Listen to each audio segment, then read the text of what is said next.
All right, starting this a little bit early. So if you're checking this out in the future for the first few minutes. Oh, hang on. If you're checking this out the future for the first few minutes. Hang on. If you're checking this out in the future for the first few minutes. Hang on. If you're checking this out in the future for the first few minutes. Sorry. We'll stop in a second. Wow, that was horrible. I apologize. Wow. I was just trying to verify that my stream was going on the television. So, and then I couldn't make it stop. So I had to shut it off really quick. Sorry about that. So good evening. I tried to give a little bit of notice on this one. So welcome. Why I'm drinking a milkshake while doing this live presentation is beyond anybody's. It's the worst thing I can possibly drink because it makes me super phlegmy. So sorry about that. Probably put it back in the freezer while I go back to drinking coffee, which is a little bit better. I'm a little rusty on my live presentations, guys. It's been a while, so you got to give me a little time to get back into the swing of things, okay? I forget about my rules. You know, I have certain protocols. I try to stick to things like coffee, water, or just things that just generally don't make me phlegmy. You know, reasonable and logical decisions. You know, let's see if I can get this chair to go up. Okay. All right.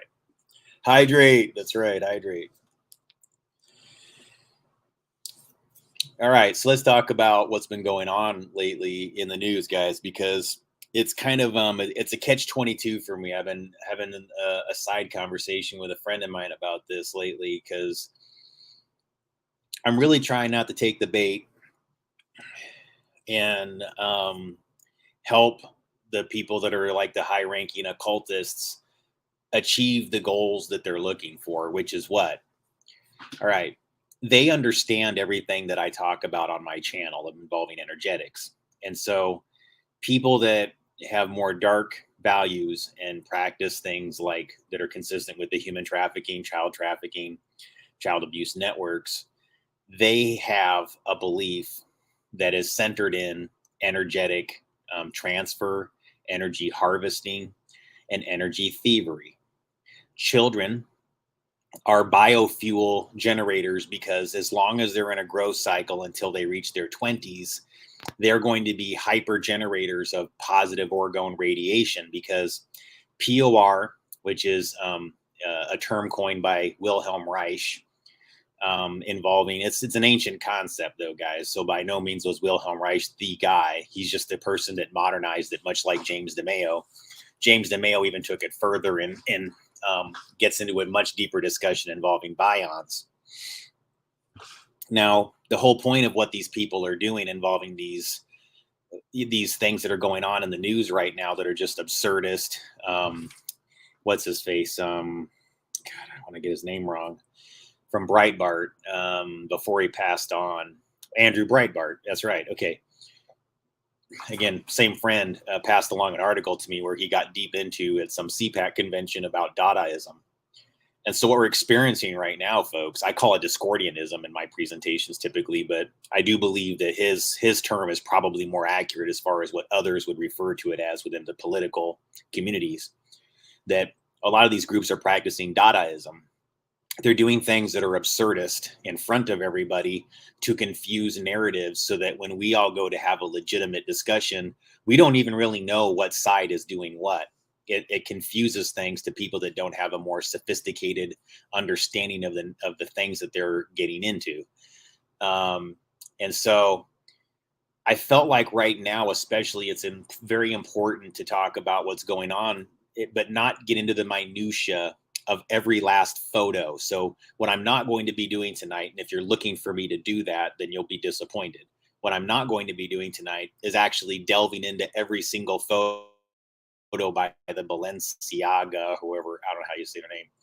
I'm not going to be going into all their photos and going like, you see this here, you see this here, you see this here, you see this here, because that is the game.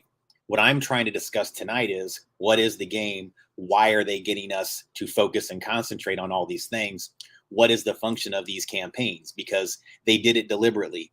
If you think the Balenciaga is something other than, look, at a minimum, I would say that probably at its most harmless, which it's not, but if you accept it at its most harmless allegations, it was a misdirected guerrilla marketing campaign meant to generate controversy, which it succeeded in doing, but it didn't have the end effect that they wanted to. You could make that argument. I say that's bullshit, though. Just letting you know.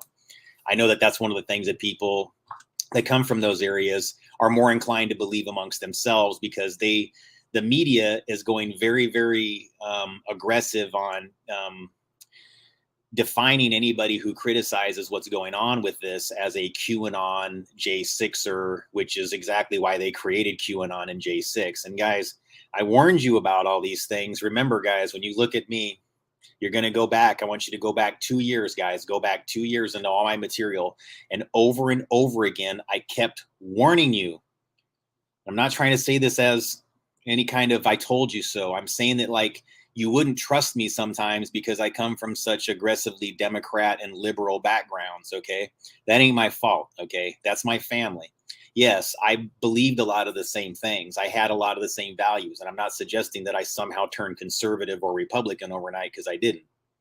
What I'm telling you is I just simply understand the falsity behind a lot of their stories and what it's designed to do to get people to argue amongst each other, which I'm definitely not about. See, I'm looking for more partnership. I'm looking for more people to reach across the aisle so we can solve challenges like human trafficking and child trafficking, and to end child abuse.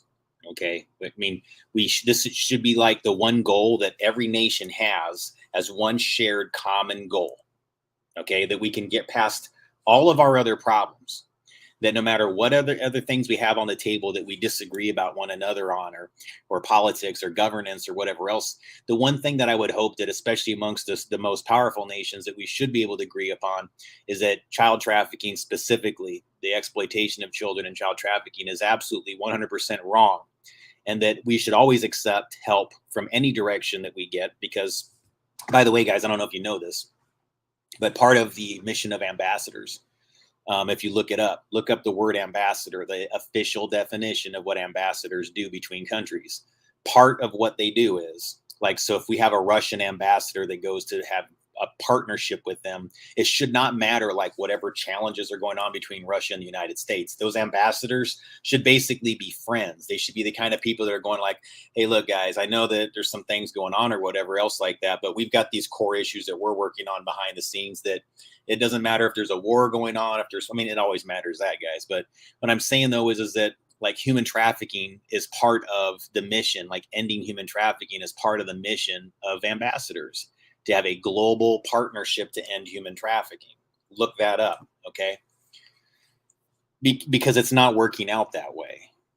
You see, now it's become like a way, and I observed this a couple of years ago, where we had ambassadors and spokespeople for ambassadors that were literally trolling Russia about things that were pretty fake, trying to spurn an argument and trying to, like, get them to anger the other side.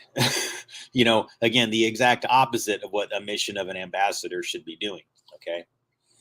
Not to trying to bring that part up about that country specifically at the moment, but it's going to be relevant to what we're talking about here, guys, because we're going to get into a deeper discussion about Judaism and Nazism, what really is and what really isn't. And again, I'm not going to pretend to be an expert on these things. And one thing you're not going to find me doing tonight is justifying anybody's words, because that's not going to happen either.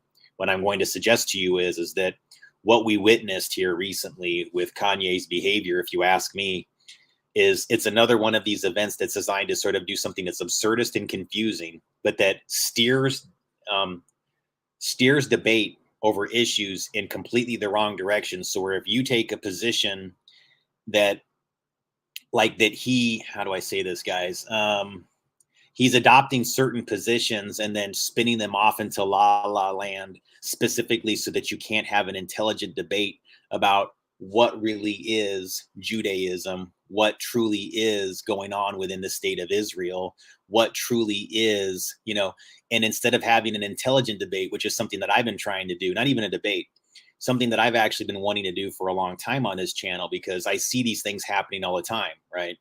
Especially when it comes to the Anti-Defamation League and things involving Jewish belief systems. And there's somebody that I personally follow the journalism of quite closely, and that's Benjamin Fulford, and he identifies as Jewish. He says he's of the Jewish bloodlines, and that he disagrees with the sort of Zionism aspect of what is promoted as, I guess you could say, a lot of the Israeli-based Jewish type positions.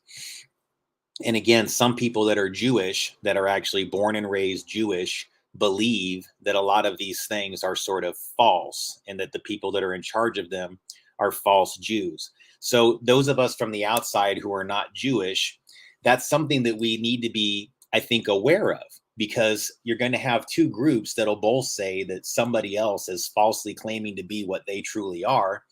And more than one, actually. But I'm just saying, I've noticed there's two main groups that basically kind of say, like, no, we're the real ones. And the other one says, no, we're the real ones. So if you're a person that doesn't come from a Jewish community and you've never studied it at a deeper level, how would you know who truly is and who truly isn't? Especially if the way that the whole thing comes into fruition is a little bit through a shared belief system. So again, a shared belief system, and then always being with people that have the shared belief system. Because if you can become something without being something, again, it's like, how do you know? How do you know what's what and who's who? And the reason why I say this, guys, is because, like, I did a lot of study into a cult called the Love Family, and they would extend that into the Love Family Israel. And they also called themselves the Church of Jesus Christ at Armageddon. And these were people that basically would change their last name to Israel and then change their first name to a virtue. So again, a virtue like justice or courage or hope or love, these would all be real names that they actually used within their group. And they would have a whole roster. If you ever saw their church roster and went into one of their facilities, you wouldn't see Bob Smith and Jane Doe and things like that. You would find Hope Israel, Love Israel, Justice Israel, Kindness Israel. That would be everybody's name. Their old names are gone. All right. So that happened decades ago, but most people have no clue that that happened. Now you have a whole bunch of people that legally changed their last name to Israel. Then quite a few of them would start to say, hey, I feel Jewish. Well, to the outsider, how do you know? So then there could be a whole bunch of people that suddenly take on the role of being Jewish people within America. I'm just helping you guys understand one example of how this has actually worked.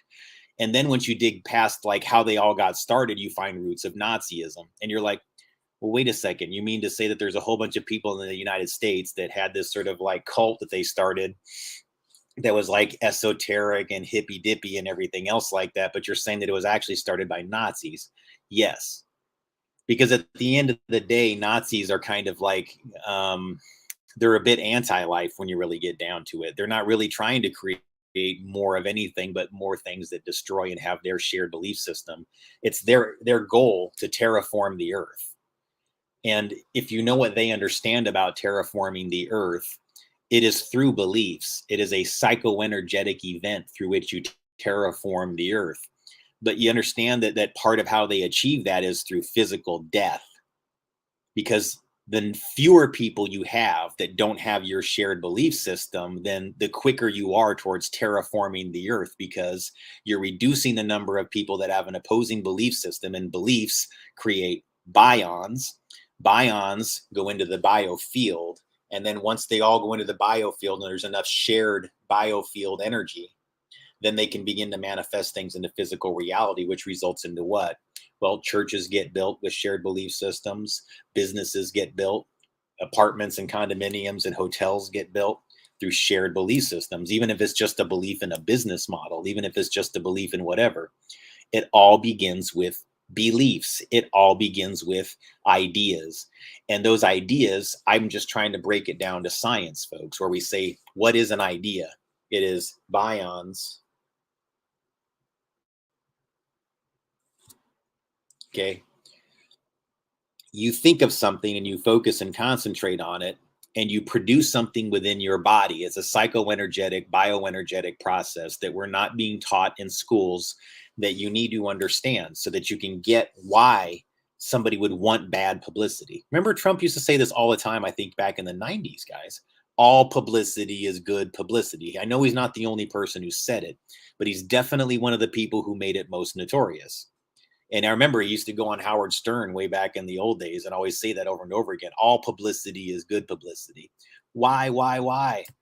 The same reason why Kanye gets it now. The same reason why Kim Kardashian's got it ever since she started doing sex tapes, like Paris Hilton does sex tapes. You know why they do this, guys? Because it feeds energy to their brands. Oh my God, guys, you want to talk about that? You want to talk about feeding energy? The sex tapes do it the most. Why?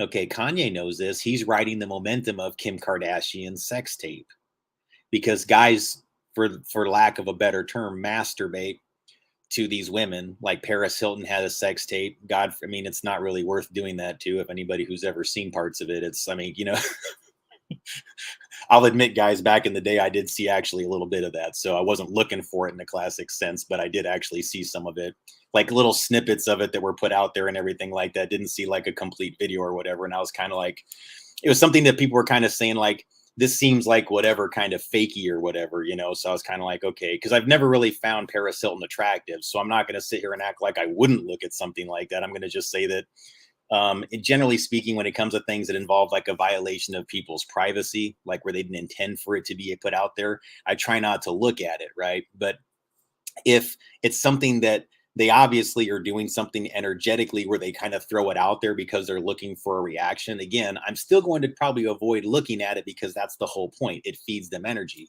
But what I'm suggesting to folks is that like the name of the people, when the man is actually focused and concentrated on the woman, this goes back and forth. Actually, it's just orgasm energy, because orgasms generate more bioenergy and psychoenergetic priming. So you'll generate bions that whoever you're focused and concentrated on through the process of the orgasm, you're generating bions that has their frequency attached to it. You're thinking of their name and their image. That draws your energy. You're producing bions. So you're actually producing POR and DOR spectrum energy at different times. And so whatever you're focused on at the moment of orgasm, that is placed into the bion in larger concentrations. When you have that release, you produce more bioenergy that emits like this. And so whatever you're thinking about, this is why sex ritual is so powerful. And there's whole religions like Ordo Templi Orientis and Golden Dawn that are centered around rituals involving sexual magic, because that's what I just explained to you is people that practice sexual magic, they understand what I just told you as a science-based process where all they're doing is getting people to focus and concentrate on common symbols that are shared amongst their rituals over time that they know get certain results from the practitioners when they get them to think and focus and concentrate on it. Then it builds and accumulates. The more people that focus and concentrate on it, the more they're fueling it with, yeah, you got it right, Sensei. They fuel it with positive orgone radiation.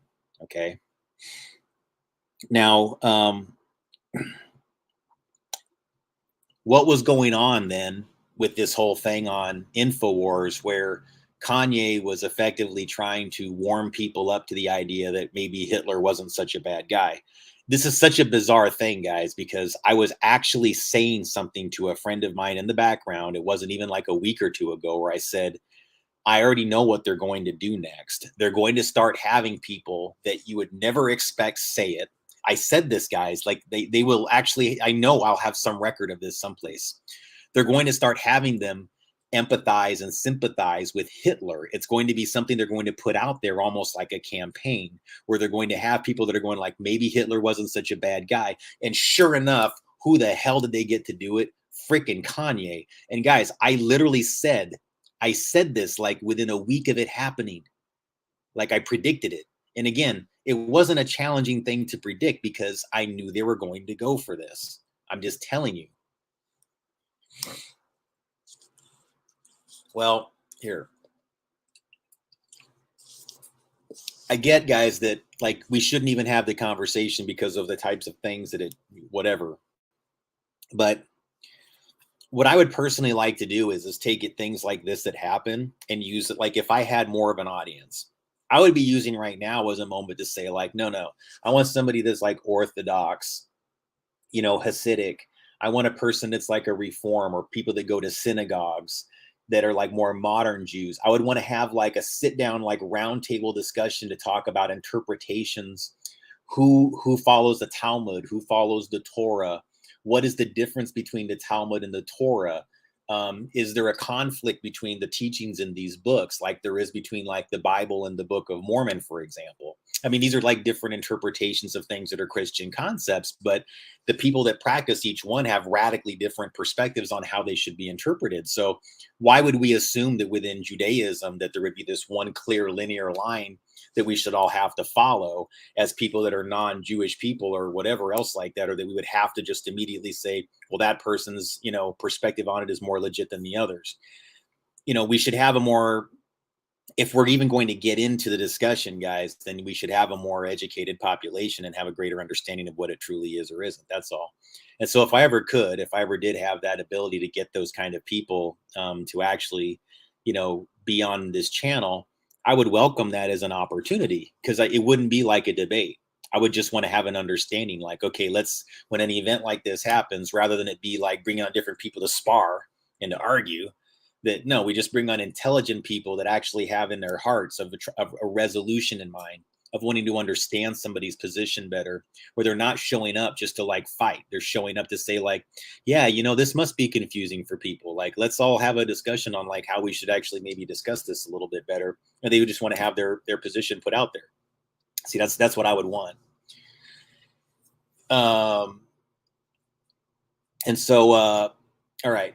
So let's talk about this. The whole thing with Kanye being on Alex Jones, there's a couple things that bother me here that I feel like connect to Balenciaga. I think what we're looking at here, guys, is a way to sort of like use Dadaism to sort of spin positions that into controversy land, or where they'll be defined solely as liberal or conservative or anti this or that, when it's way more complex than that. I'll give you an example. I don't buy the whole Elon Musk and Twitter thing. Mind you, is it a positive step when a whole bunch of people who were once censored get their accounts back? Yes. Is it a positive step when like the release of the Twitter election, things gets put out there by Musk or whoever after the ownership? Sure. Okay. But I'm saying to folks is, don't you understand this is scripted reality? Don't you understand that he was already positioned and set up to be your next hero? He's a billionaire in charge of SpaceX, tunneling, Tesla cars, and they're all flawed, severely flawed concepts involving their technology. In fact, these are all three things that really aren't the best iterations of what they could be, and they know that. The tunneling is a classic example. Boring Tunnel is such a ridiculous joke of a company, because it's a cover for what's actually going on underground. Those of us who study these things know that there have been reports going back to the 90s. Guys like Phil Schneider were talking back like then, and others that are even more legit, that they have a vitrification process that can drill tunnels at an extremely fast rate, and that it existed going back into the 90s. And so when you start hearing all these people kind of going like, oh my, that tunnel we're building underneath the Las Vegas Strip, well, we just can't build it in sooner than 2 or 3 years. It's a slow, arduous process, Like, really, is it? Is it? No, not really. No, you guys can actually just pound the shit out of that rock with nuclear materials, and it vitrifies it into a glassified shellac tunnel. That's my understanding. That it's almost like, if you guys remember Total Recall, like when they're on Mars and there's all those cave systems, or those big like pounding drills go through all the time, and they're always bursting through the walls. Think of a concept like that, like a drill that goes like this, but you add in nuclear powered resonance that magnetically like goes, it just pulverizes the shit out of the rock while it's drilling. So you get the combination of old fashioned drilling, loosening the materials, but with this hammer powerful nuclear magnetic resonance going like boom, boom, boom, boom, boom. And that's what creates it. And then my understanding is that as it's like doing this swirling of bringing all the different rock and pounding and pulverizing the shit out of it, it grinds it through the actual drilling process. It grinds it into this fine, fine dust and powder that eventually gets the materials, the spent nuclear materials. They can just constantly recycle it in this process because it becomes part of the tunnel. So the nuclear materials that are being used get integrated into the shellacking of the tunnel and permanently glassify it in this shellacked, really nicely rounded, like roof area. And then they do things to the ground to make it travelable there, I guess. I don't, again, guys, I'm not going to sit here and say that I've seen the machine, but this is how it's been described. And I've been getting information from the sidelines for a long time. Bearing in mind, guys, that I have family in the nuclear industry that have ties back to Hanford Nuclear Reservation going back decades. And so I have like way more connections to these things than the average person. And I get information from all sorts of different directions, from all sorts of different people that just want there to be truth out there. So they find more esoteric means sometimes to pass it along to me. Sometimes it's bullshit, and sometimes it proves to be spot on the truth. And so I don't always just repeat something that I get said to. I kind of wait to see if I find supporting evidence that something like that actually exists, and then I'll be willing to share it with folks. But this is something I didn't have a problem sharing going back a long time, because it all made sense to me, because I did actually live next to the Hanford Nuclear Reservation, and I was aware that they had something called a vitrification plant there that did something very similar, but they just turned spent nuclear waste into glassified rods that would be safe to transport. So that you could actually turn a whole bunch of like old nuclear waste going back for when they were building bombs and shit. You could actually put all that old waste inside this tank, and it would convert it into these glass rods that they could put in barrels and then actually transport. And if they ever fell out of a truck, it'd be like shattered glass that they could sweep into a bin and put back into a contamination thing, but it wouldn't result in some massive like contamination of everything and everyone. That's supposed to be how it works, folks. Does it work that way? I really don't know.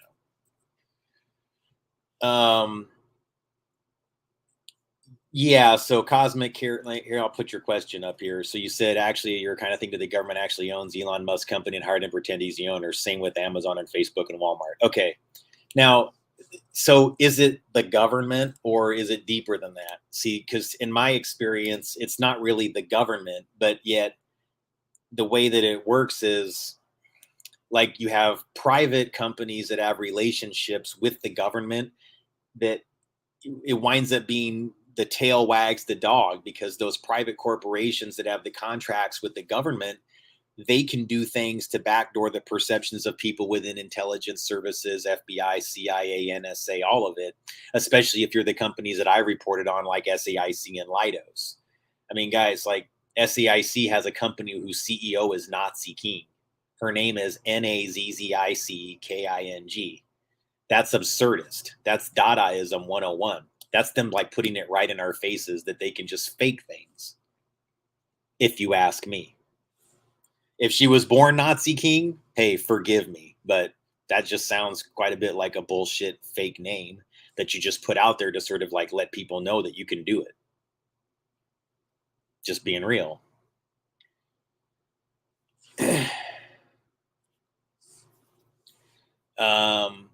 All right. So what I believe Elon Musk is truly is a buffer character that was created by people that are closer to what like Fulford calls the Khazarian mafia. Are they the government?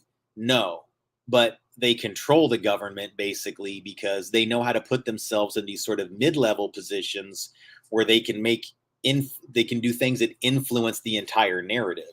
So you can seem like you're just some operations guy doing surveillance from some nuclear reservation, but you're actually performing much larger functions. You're actually a person that's pulling the strings of an Elon Musk. You're actually a person that's pulling the strings of one of these other characters that gets all of the Twitter, names.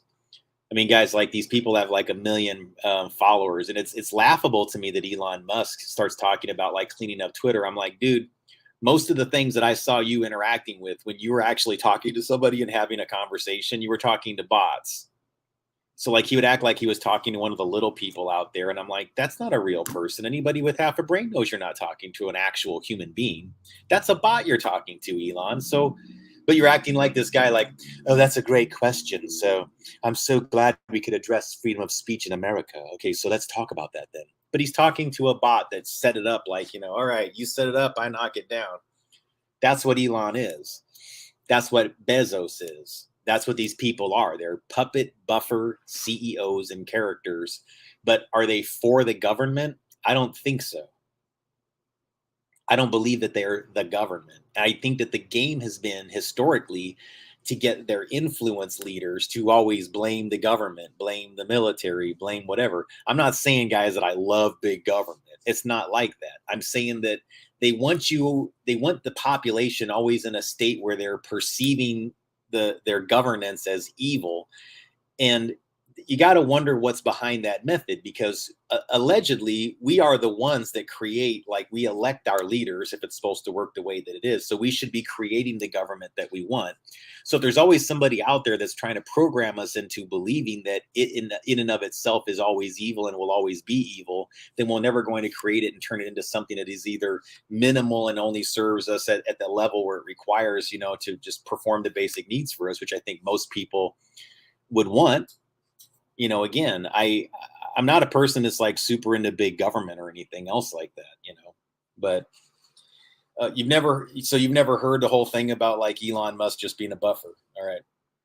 Well, guys, I mean, the thing is like nearly all these people that you're finding here that are like high level CEOs, they didn't really own those companies. They don't really have the history that they do. What you're being presented, and I've said this going back for years now, is, and this is very, very common in America, most of your politicians, most of your major CEOs that you've actually heard of, if it's a Zuckerberg, if it's the other lady that's there, I can't remember her name, of Sandberg or something like that, whoever it is, like, these are people that are like selected characters and buffers to be in charge of things and make decisions on behalf of like a round table of mafia members that don't want their names to be seen ever. They never want themselves to be put out there. And many of them just hold mid-level positions where they pretend to be the helper or the assistant or maybe a regional director or a head of an operations department, but never like the head person in charge. But they are always a person that's close to the person that is and always has influence over the person that makes those decisions by design. And so it really became obvious to me when I was finding, and I'm trying not to get too specific into this, guys, but like some of these characters that were close to companies where my relatives were, I would just look at their names and I'm like, you formed that name by combining 3 of my family members' names. Like one of the people that headed the company where one of them worked, it was just the ones that I thought were running shit for real. It was a cipher that placed one person as the first name, one person as the middle name, and one person as the last name, so that those 3 people in the mafia control the character that's allegedly the CEO of the lab. And he just shows up and is like, hey, man, I'm making $100 and some thousand a year. I've got a house over here. I got a car supplied for me. All I got to do is what these 3 people tell me to do every day. Fuck it. I don't care. And guys, rinse, repeat, because it's all over the place. Like people of influence, that's really how it works. And this is where it gets disturbing, because they usually get selected to be in those places because they've been compromised. This is something I'm sure you guys all know. They're compromised and somebody has something on them that's dark and disturbing. Now you're starting to understand why so many of them are apologists for child abusers. Now you're starting to wonder why so little traction gets made when it comes to actually getting through these things. Okay, so let's take a look at what's happening with all Balenciaga. All right, so guys, what I put inside my chat here, and again, this is why I think that what they're doing is actually working, okay? And I don't like it. They put it all out there. We're all outraged. We're going on about Kanye doing this. We're all going on about the photographers and this person, and everybody's making excuses and saying, I didn't authorize it and that person did it. Great. What about the kids? What about the kids? Who are those kids? Where are they today? How did they get inside those photo shoots? What happened to them afterwards? Was that just a cleverly hidden advertisement? Because what I've learned is those are just advertisements for the children. And now, guys, we all kind of know that's how it's worked for a long time, especially if you follow this channel. I've always said that a lot of times what you think is a disclosure, like sometimes the story, Pizzagate's a classic example, guys. I know everybody got all reeled into it and the QAnon thing and everything else like that. But guys, don't you think it's curious that right now, as all this is happening, that the MSM are saying QAnon had 2 major sex offenders as their main characters? Well, guys, what I was trying to tell you guys who are all buying the QAnon narrative is this is the setup. This is the setup. They get you out. Oh, Q.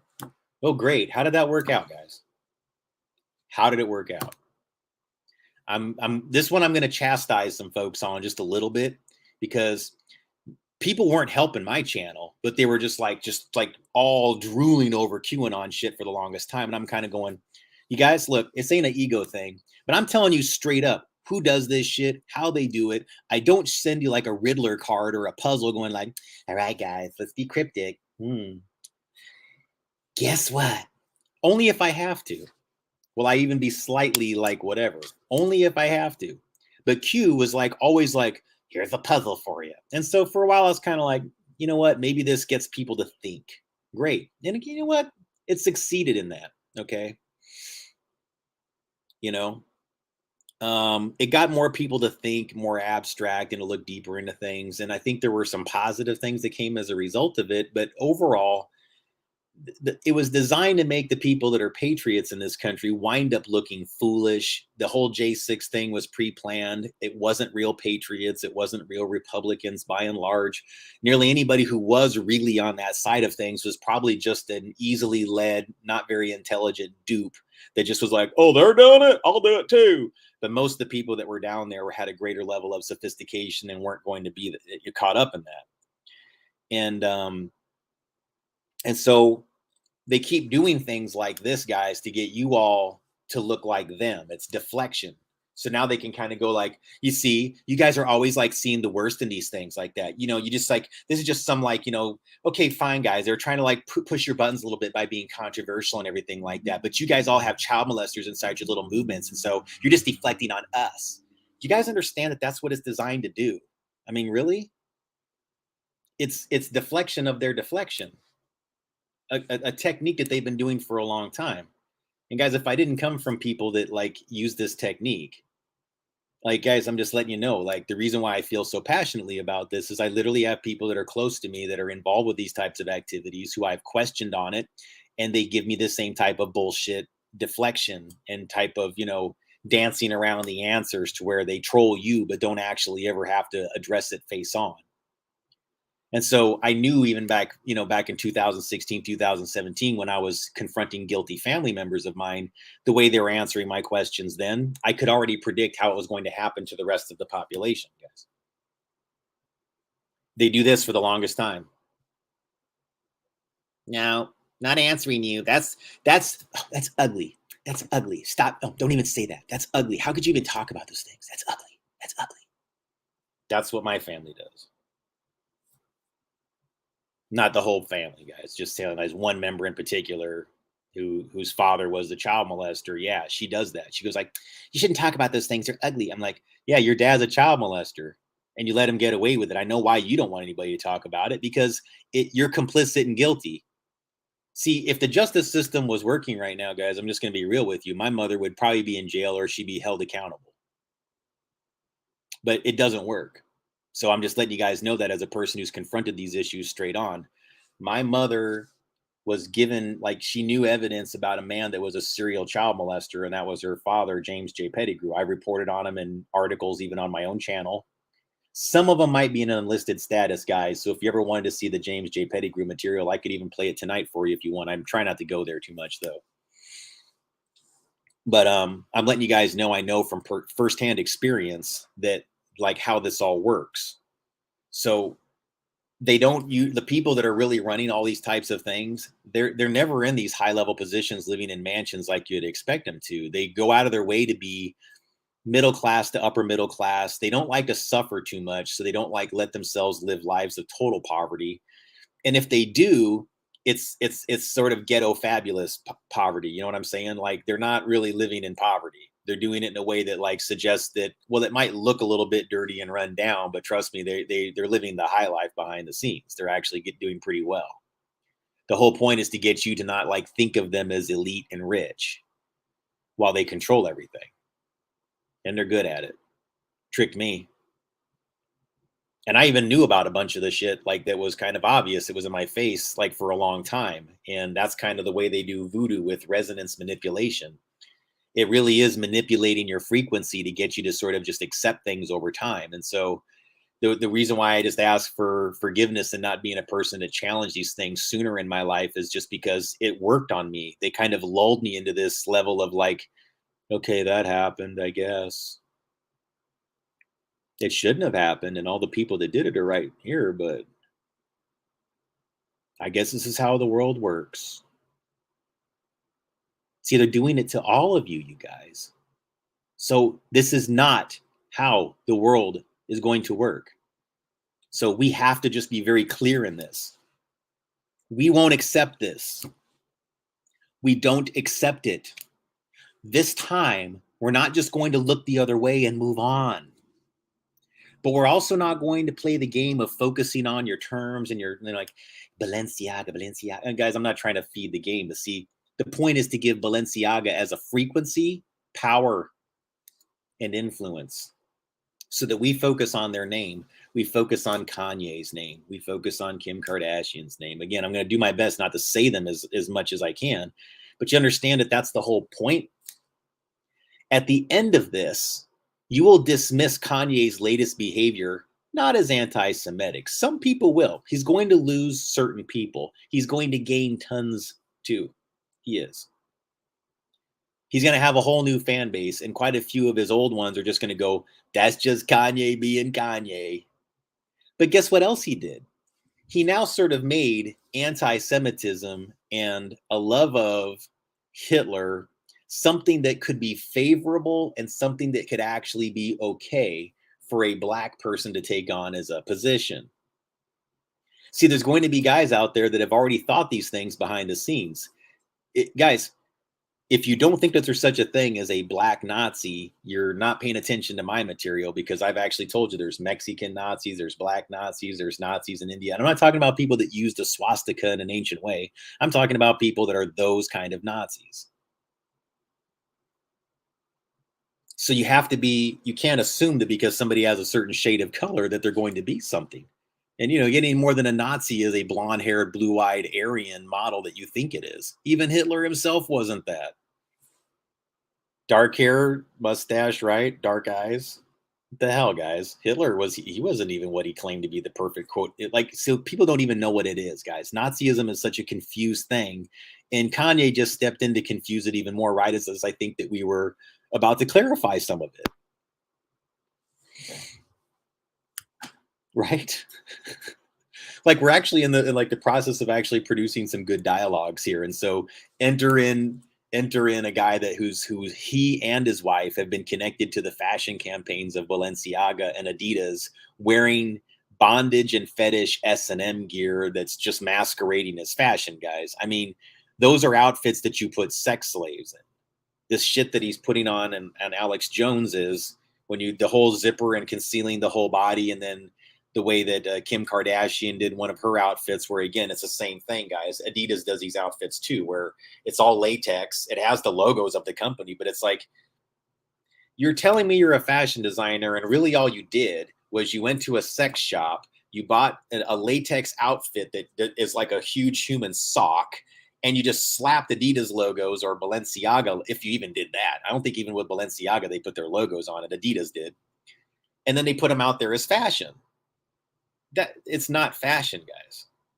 That's part of the sex magic ritual. That's part of the frequency rituals. They're adding power to brands by getting us. See, we generate bions.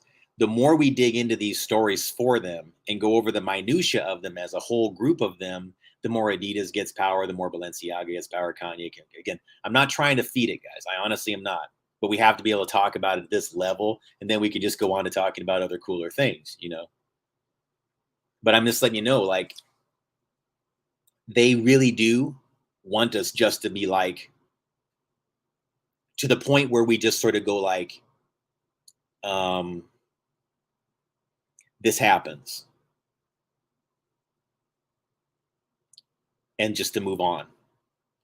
And I really don't think America is going to do that this time. I don't think the world actually as a collective is going to do that this time. I think that they figured it out.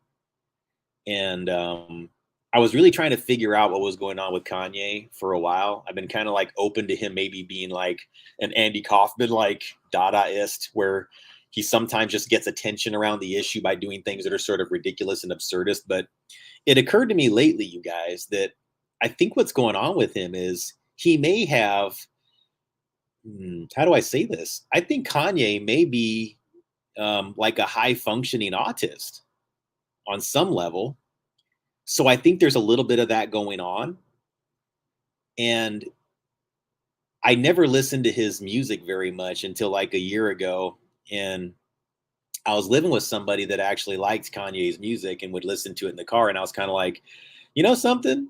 I got to be honest, I like some of his songs. I mean, they're not bad. And I just, because of the whole him being this like, I felt like some people I just don't even pay attention to because I feel like it's just everybody else is already. So I just never get into what they're doing. You know what I mean? And Kanye was one of them. I just never even bothered listening to his music very much unless it was put in front of me. And so, yeah, I started kind of going like, wow, this is actually pretty good. But then when I listen to the flow of his lyrics and the way that he writes, I'm like going, you know, people are thinking of this as more like lyrical genius. And to me, it strikes me as more of like the ideological flow of a person that experiences autism. So I think there might be something going on there. And I don't mean that in any critical way. I mean, I would say like, wow, that's a pretty amazing thing. That's pretty cool. The guy could actually get to be that like level of a musician. But people also have to understand that there's certain types of things that I think where there's exploits that exist within the person's like way of thinking, that it's a non-linear way of thinking, that there's people out there that really do know how to like, they insert themselves almost like handlers into these people's environments, and they start steering them into certain belief systems. So when I see this weird combination of him with Nick Fuentes and Alex Jones and that Milo, I can't say his last name, I can't remember at the time, but remember guys, Milo, if you forget, there was a time when he was really looking for controversy, you know, and he did this whole like photo shoot as Madame Bathory, literally taking a bath in like a whole pool of blood, like in a whole bathtub full of blood, and just like rubbing it on himself and everything like that after he came out as a major Trump supporter. Are you guys starting to notice like a trend here? There's these people that'll like approach Trump, right? And they go like, hey, you know, we're this non-standard person that you wouldn't expect us to like your position, but we do. You're cool, man. And we like the way you do things. We want to go talk to you, man, and do all this. And then they go off into crazy la la land and do something weird like Madame Bathory drenching blood all over himself. So Milo was the gay guy, right? So he gets people that are more conservative and less accepting of gay lifestyles to sort of like, you know, he like, wow, you know, this gay guy likes us. Hey, you know, maybe we can all get along on this one. Maybe this guy we can accept and he can accept us and we can have this whatever. And hey, cool, all right. And then you bring him into your groups and everything like that. Then what does he wind up doing? He goes from being a person that was a little sassy or whatever like that and throwing some, you know, but throwing some support towards Trump. So you kind of like that he's advocating for you, but then you see what the long-term goal was. And it's the same thing with Kanye, if you ask me. It's a way to like take that whole narrative and grab that base of people that are into Trump and make them look silly. Trump's going to survive it. I'm not even saying that Trump's the target of it, guys. Again, he knows all publicity is good publicity. Once you're at the level of Trump, once you're at the level of Kanye, Kim, all these people, you're just about feeding as much frequency and energy to your name, your brand, your look, who you are as possible, because that's the building blocks of what keeps you relevant. Is the repetition of the cycles of frequency. So yes, getting people to say your name and think about you, good, bad, or indifferent. Well, good or bad, extremes of good or bad. Indifferent obviously is not the goal. You want people to be thinking of you extremely negatively or extremely positively, or a combination of both, you know, have it being women that might be really attracted to Kanye, but go like, but he says such stupid shit. Men that would be maybe physically attracted to somebody like Kim Kardashian, maybe on the surface, but go like, but she does such horrible things. You see, they love this combination of POR, DOR spectrum radiation effing with your mind. It's this control mechanism of priming you and messing with that your energy signatures and the way that you create bions that draw towards them.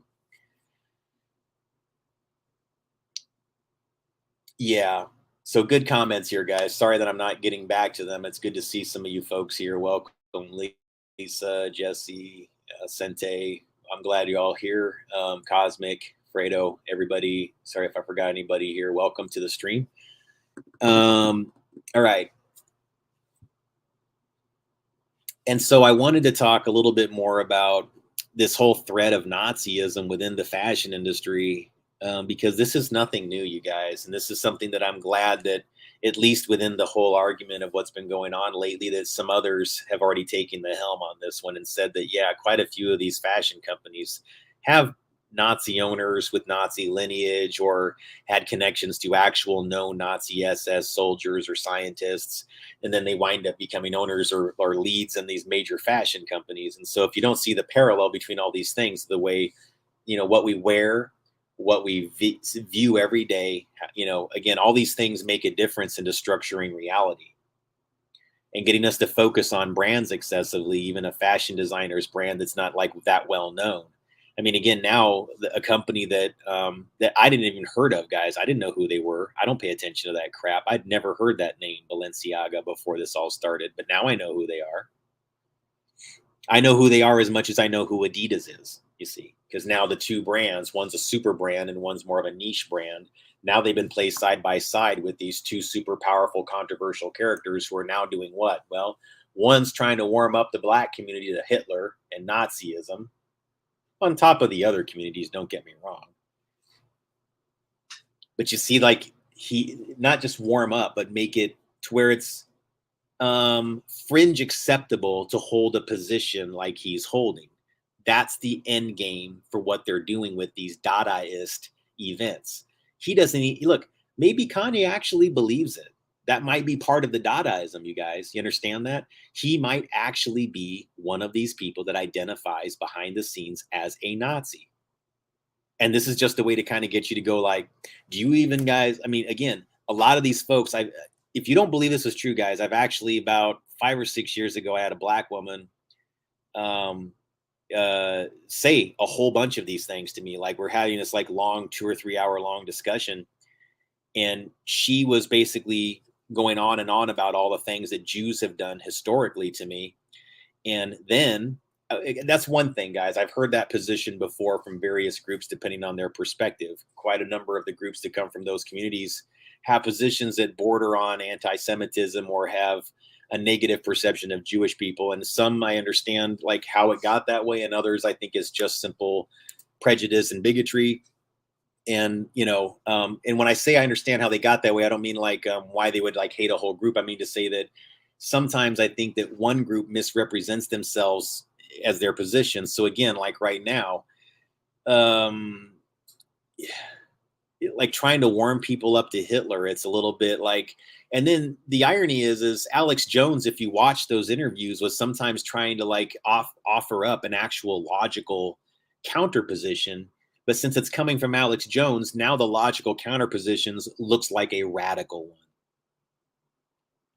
Trippy, isn't it? How that winds up messing with everybody's perceptions. Now they're going to put out these sound bites of Fuentes, Alex Jones, and Kanye, yay, basically doing their shtick. And making all of these positions that need to be discussed at a more intelligent level go off into ridiculous la land. But in the end, all three of those people become more influential at what cost? To you, to me. We're thinking about them instead of actually doing something of our own. This is what I hate about even having to talk about these things, guys. Like, I want to be doing live streams about like, where are we going to build a pyramid? Where are we going to test some energy signatures involving meditation and prayer? Where are we going to show people that you can actually change the weather by having like, 20 people in some place and focusing on something positive and loving? And then show what that looks like, like ELF signatures, showing how the energy changes, doing biofield readings, doing ELF readings and things like that. I mean, there's all sorts of ways that we can actually do things that inspire people into a more creative and understanding mind state. But instead of doing that, they wind up putting us into these, like, is Balenciaga this? What's Kanye doing? What's Kim doing? I don't give a shit what Kanye and Kim are doing. I never do. But for some reason now I have to get drug into this bullshit. Because I have to, you guys. And this is like why I hate this shit, because I don't want to talk about it. There's so many cooler things we could be doing, guys, and paying attention to these assholes. Why are we paying attention to them? Why are we giving them our energy? Why aren't we making our own media organizations and doing exactly what I'm talking about? I bet you within this group of 20 some plus people, we have the resources to do it.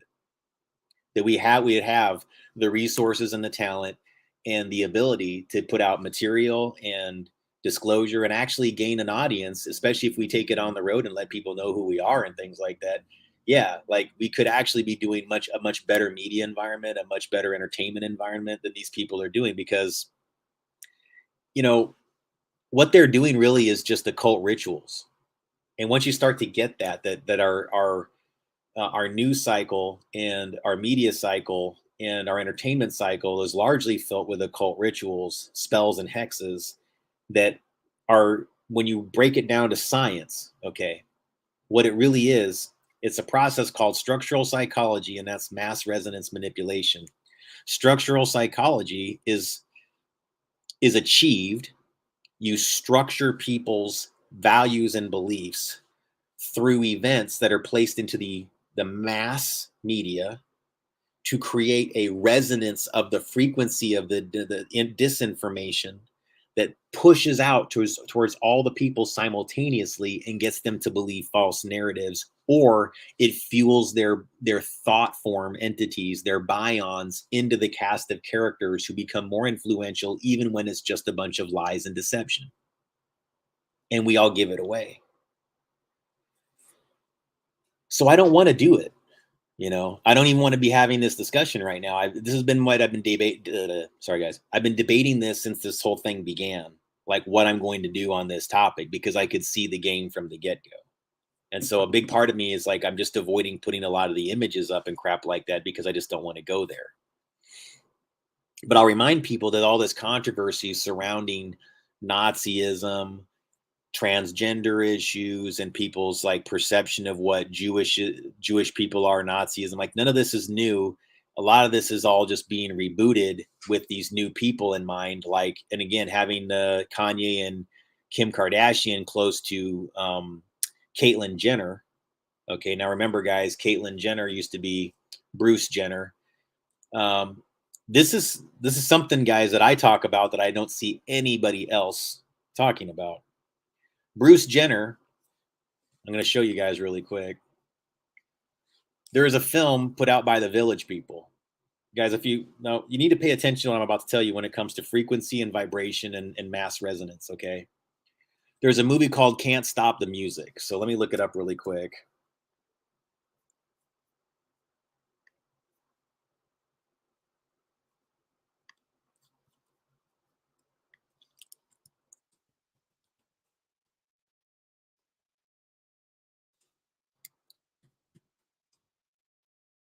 Okay, I don't have the file, so let me just look it up online here.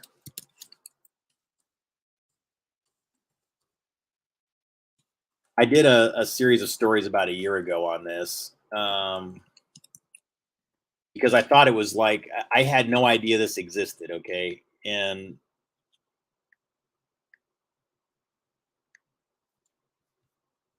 I'm going to put it on the screen here. Hang on.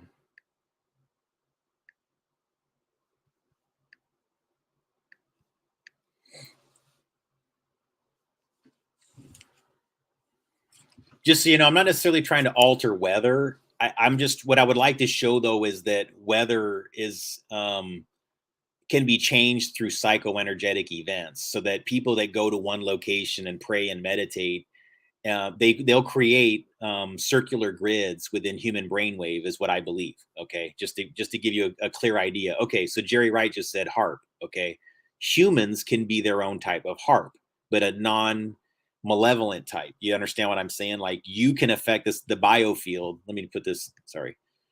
All right, all of you Remember, all HARP is doing is replicating a human brainwave process at a rate of amplification and a more precise separation of node to node. Instead of it being antennas, instead of it being human brains, it's these antennas that go straight up in the ionosphere. They're omnidirectional, meaning they're 360-degree patterns. They're not like a narrow beam that aims only like a 40-degree wide beam.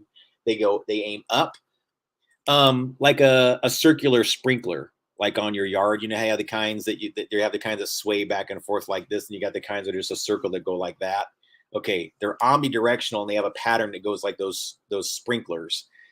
And then just think about it like a ton of water's being pumped through. So instead of it having like this little, like it just drips out the side onto the lawn, it's going. That's what they're doing with HARP. If you could visualize the radio frequency, instead of it being water, it's just this.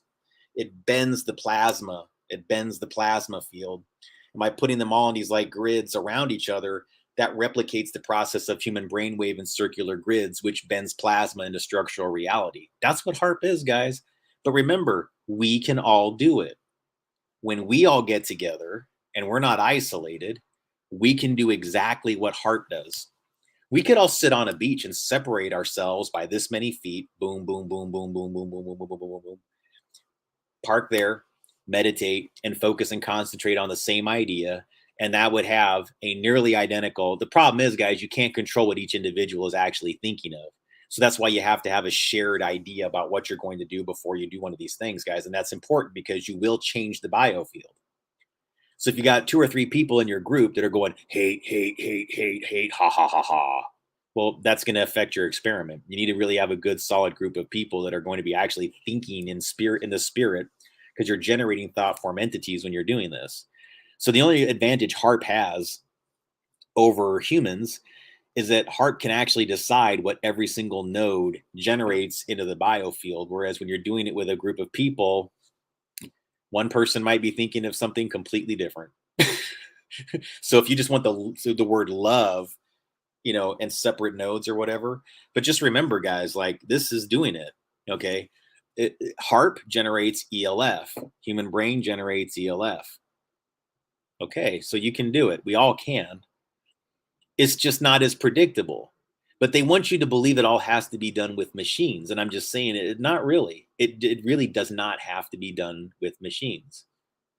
So, all right, let's get back to the other topic really quick, though. All right. So there is Can't Stop the Music. All right. And so if you don't know about like how this is all connected, guys, I did a whole thing on this about a year ago. This will trip you out if you didn't know this existed. Okay. No, I'm not giving you any money. All right. All right. Can't Stop the Music.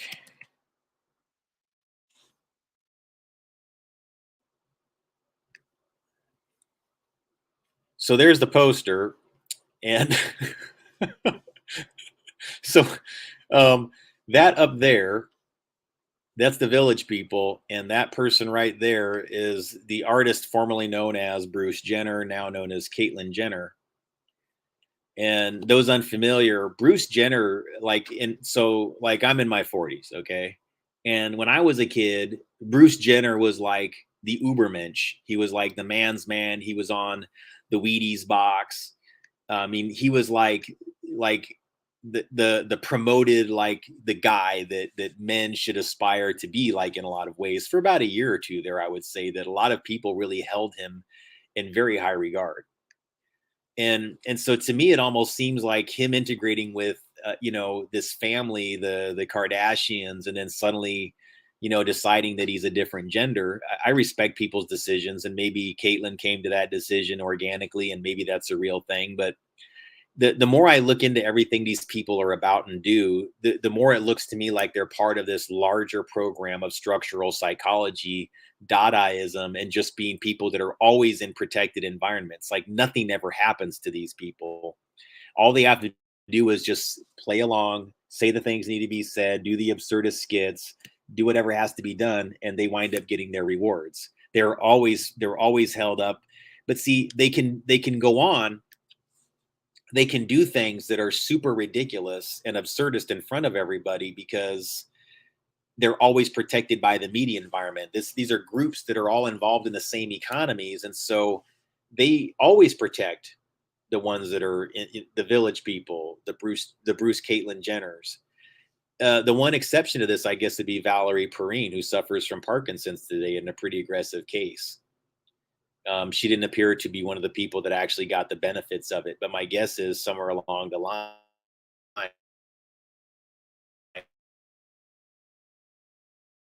not unlike Valerie Perrine, probably just, she's probably going through what she's going through right now because at some point in time she became awake. I don't know. I really don't. It's interesting to me though that she's in Superman as Miss Teschmacher. So that's, if those unfamiliar with it, that lady up there in the corner there who's in Can't Stop the Music with Bruce, Caitlyn Jenner, and the Village People. She played Miss Teschmacher, who was Gene Hackman, Lex Luthor's like companion in the Superman 1 and 2.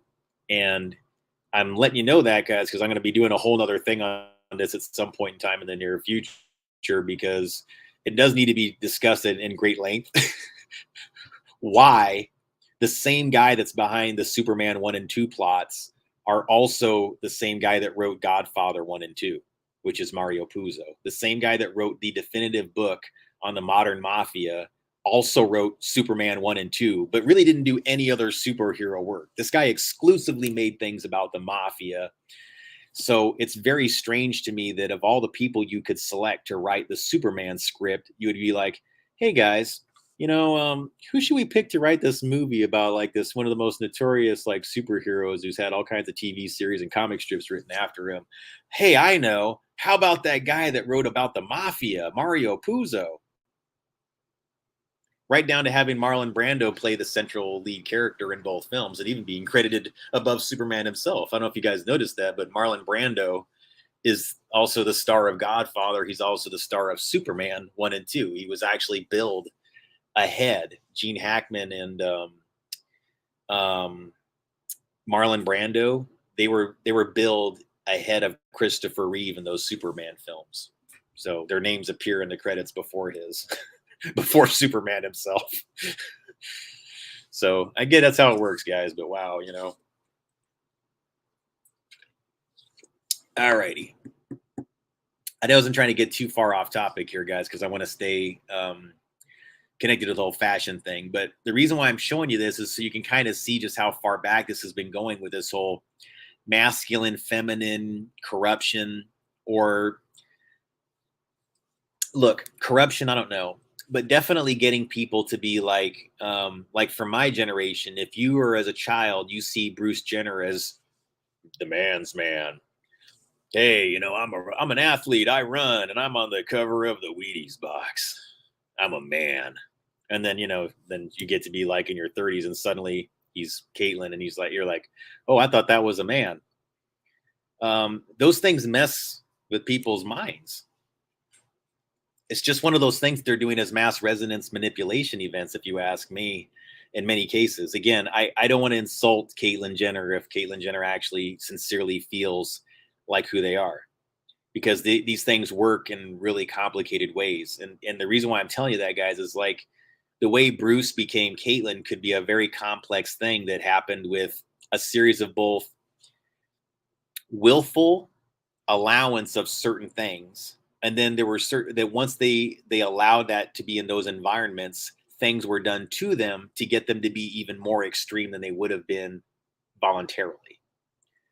I would say things like MK Ultra type technologies that can literally cross a person's brain hemispheres and have a man thinking, maybe I'm not a man. Maybe I'm a woman. Gosh, maybe my hair isn't dark. Maybe it's blonde. I've always felt blonde. God, maybe I'm not a man. I've always felt like I've had different private parts. Maybe I should make physical reality match how I feel. Guys, what do you think is like, because some of it's engineered, but some people out there appear to actually be kind of like maybe actually feeling that way organically. Like they actually it actually starts to feel that way to them. I would argue, guys, that when people experience that kind of polarity in their thinking, about not even knowing something as straightforward as what their gender is, which they're born with, and the evidence is right in front of them. they're experiencing a crossing of their hemispheres of their brain.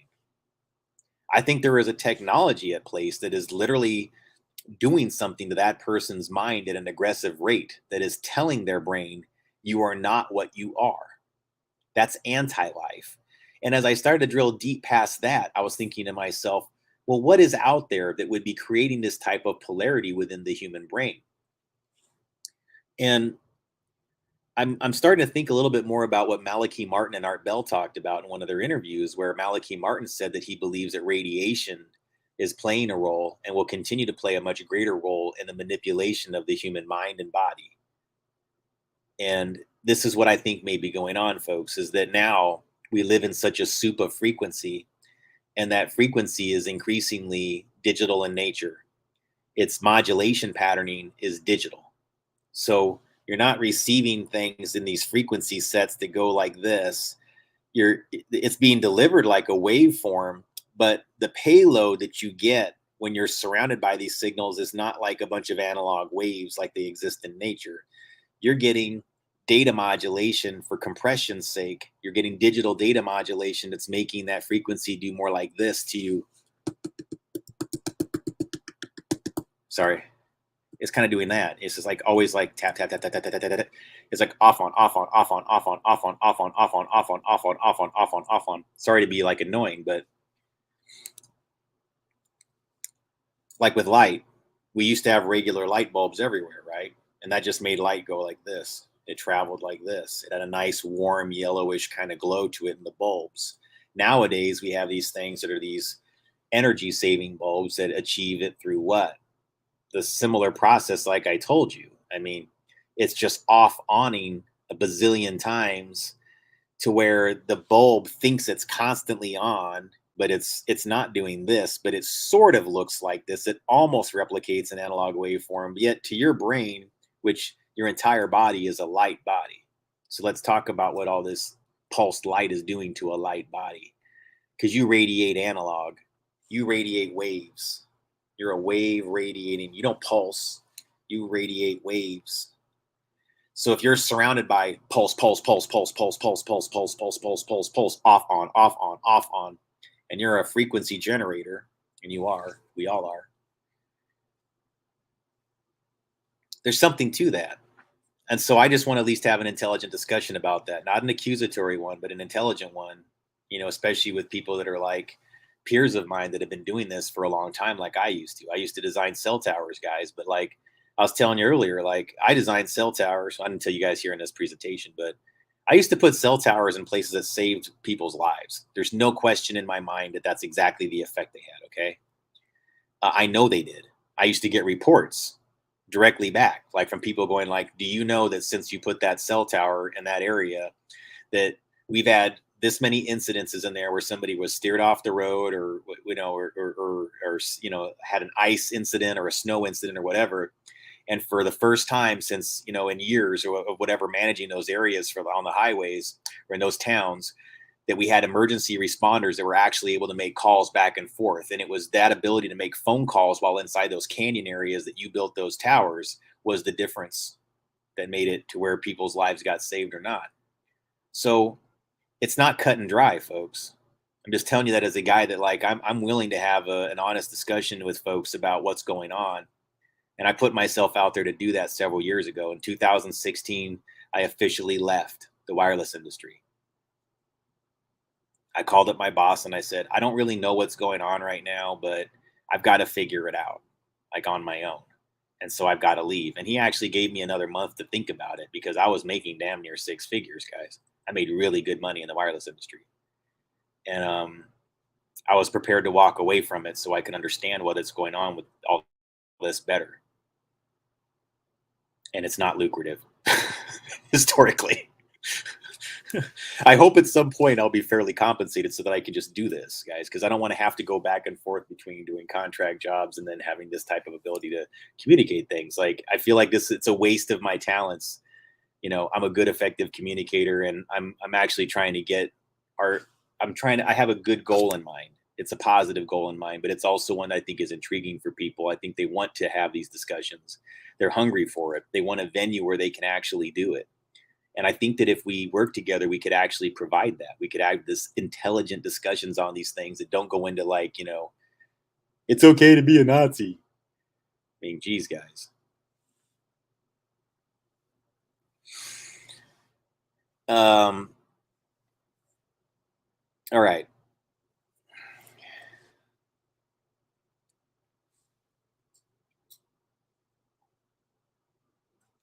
So the fashion industry aspect of it and this whole gender flipping thing, let's talk about that.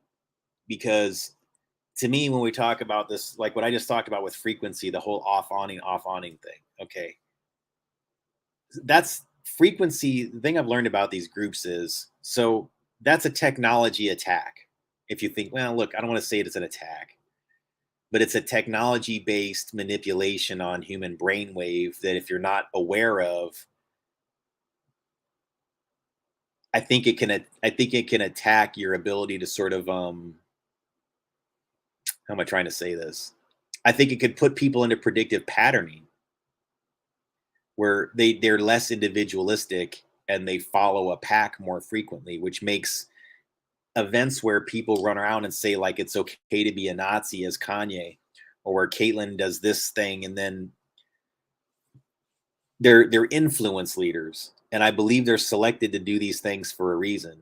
And I think in many cases it's Nazis who are the ones that fund them. So does it surprise me at this point that guys like Kanye are going to suddenly kind of go like, well, maybe Nazis aren't so bad. Maybe we need to stop hating on Nazis. Well, shit, dude. I know why you think that. You would not be rich without Nazis, Kanye. Kanye would not be rich without Nazis.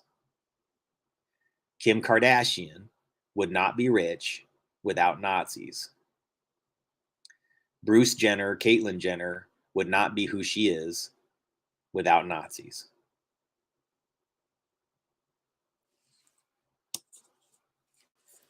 Is it surprising then that now that this has all become more and more obvious to people that are looking at it from the outside in, like, why are you always close to that shit, dude? Are you really our woke guy?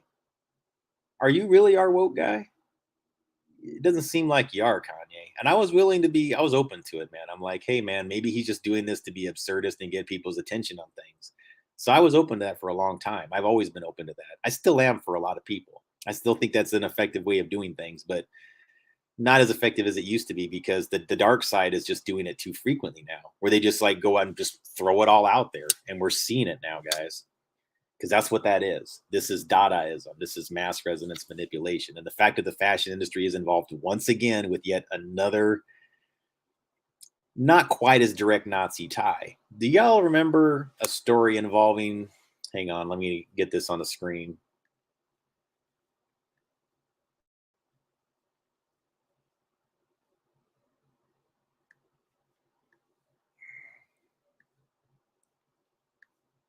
All right. This article here, I can't play it because I'll definitely get copyright struck, but I'm going to show you the name of it. All right, that's not the person that posted it. That's just like a guy that reposted. Black Child Productions is the name of the person that produced the actual documentary, and it's called Charlize Theron, Nazi African Illuminati Ritual Goddess. Okay, guys, this article, and I'm going to share with you the link here because I can't play it. I'll definitely, anytime I've attempted to play this article, it causes me problems. I'm surprised it's even on YouTube right now. But here it is. I'll put it inside the chat so you can see. But I'm going to show you just some stills from it.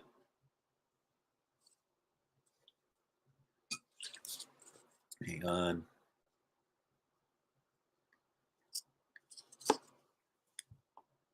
Okay.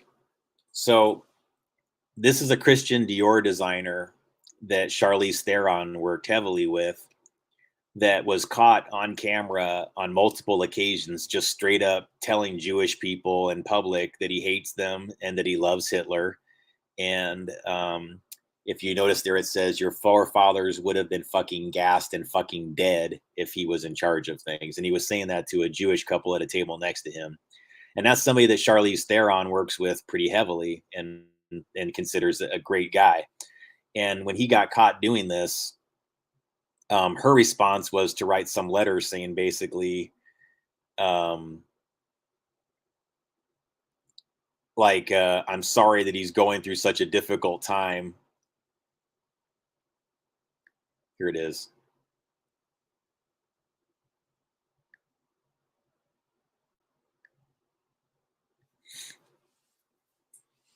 Charlize Theron is not renouncing John Galliano.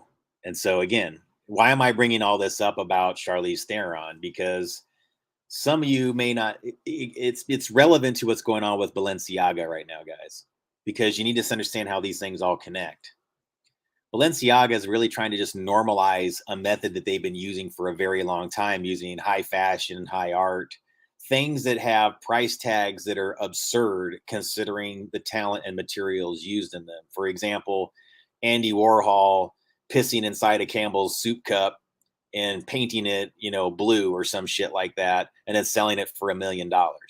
I mean, that's an example of how they conceal other things within an art deal. Did the person that bought that piece of art, this is the irony, guys. This is the irony. This thing they've learned, the CIA, the Nazis, and all of them. They do absurd things like that because they're not really spending the money. They're telling you they are.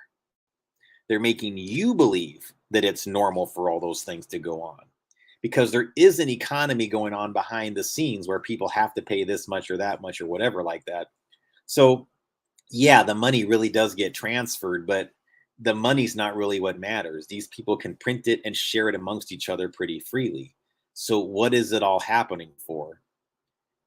It's put out there for your acceptance and to get you to look the other way and for you to forget that it's happening. For you to begin to accept it as normal. And the more times they put these stories out, the more you just start to accept that, well, Charlize Theron, maybe she is doing all this crazy shit, but she's a great actress though, right?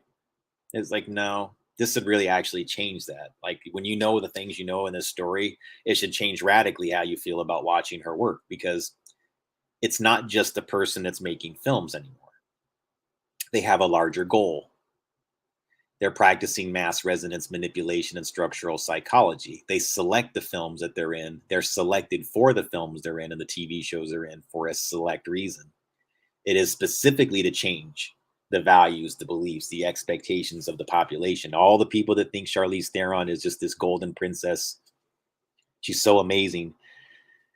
I can't believe how many people that were like allegedly pretty liberal and some Jewish that thought Charlize Theron was amazing and would still make movies with her. And I'm kind of going, but guys, she's close to Nazis and she's doing something wickedly racist and kind of like structural psychology, damn near raping some child's brain with what she's doing to these adopted children that she has.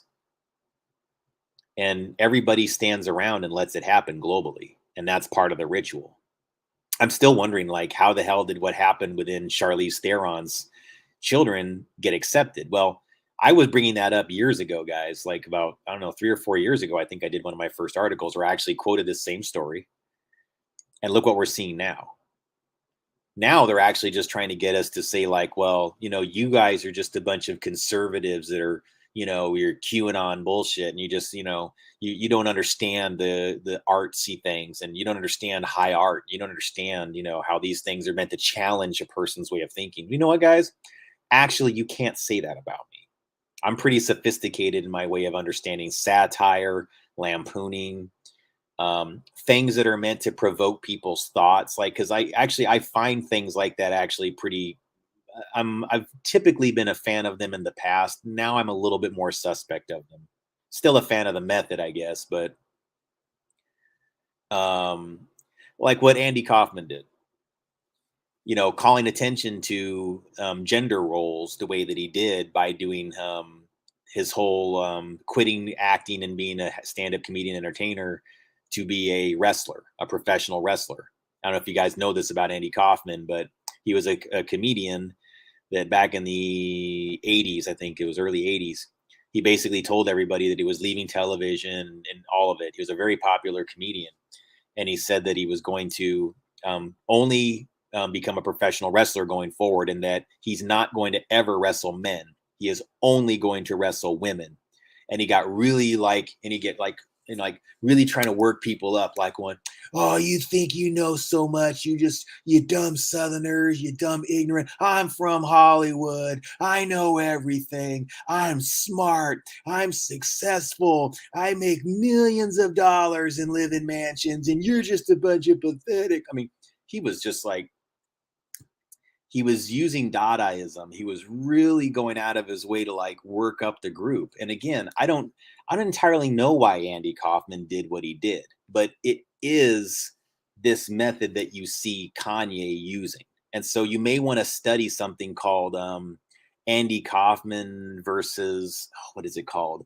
I think it's called Andy Kaufman Becomes a Professional Wrestler. I mean, just look up Andy Kaufman and professional wrestler, and you'll see what I'm talking about. You'll see numerous interviews he did on David Letterman where he was basically, he would get on with this other guy named Jerry Lawler, and they would pretend to be two, like doing lucha libre, like, I hate you, I hate you.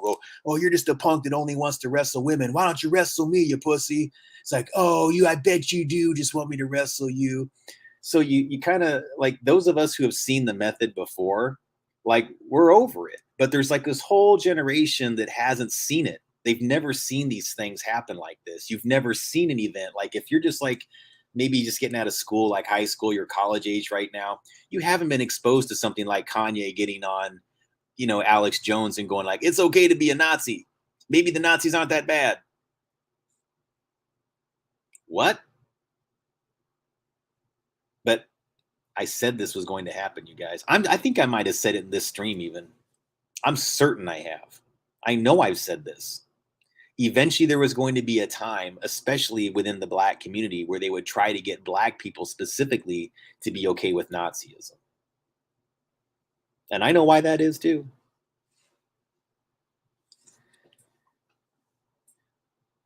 Guys, it's like the same way entertainers are chosen to be popular. It's the same way it works in the streets.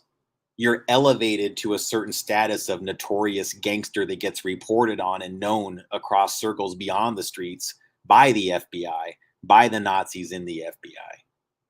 That's how they get their reputations. They've got a Nazi behind there with a microphone going like, here's Freeway, Jimmy James of the, 5th Street, whatever. Gangsters. We heard that he got in a big riffraff with the color codes of the other group. And, again, they going back and forth and they prime to pump, getting one population and not like the other. Oh, you cross that side of the street, now you're on our turf. We cross that strategy, now you're on our turf. We're this color, you're that color. We're this side, you're that side. Everybody in polarity. And then they begin to do what? Kill each other. For what? Colors that lead back to what? Nazis. And that does what for them? Feeds them energy and power because you're performing sacrifices for their color codes. So they're selecting your gangster leaders. They made El Chapo who he is. They made every gangster that's in America that's at a high level that you've known about. You, like, if you saw them in Cocaine Cowboys or any of these documentaries about notorious gangs, the FBI created them with Nazis.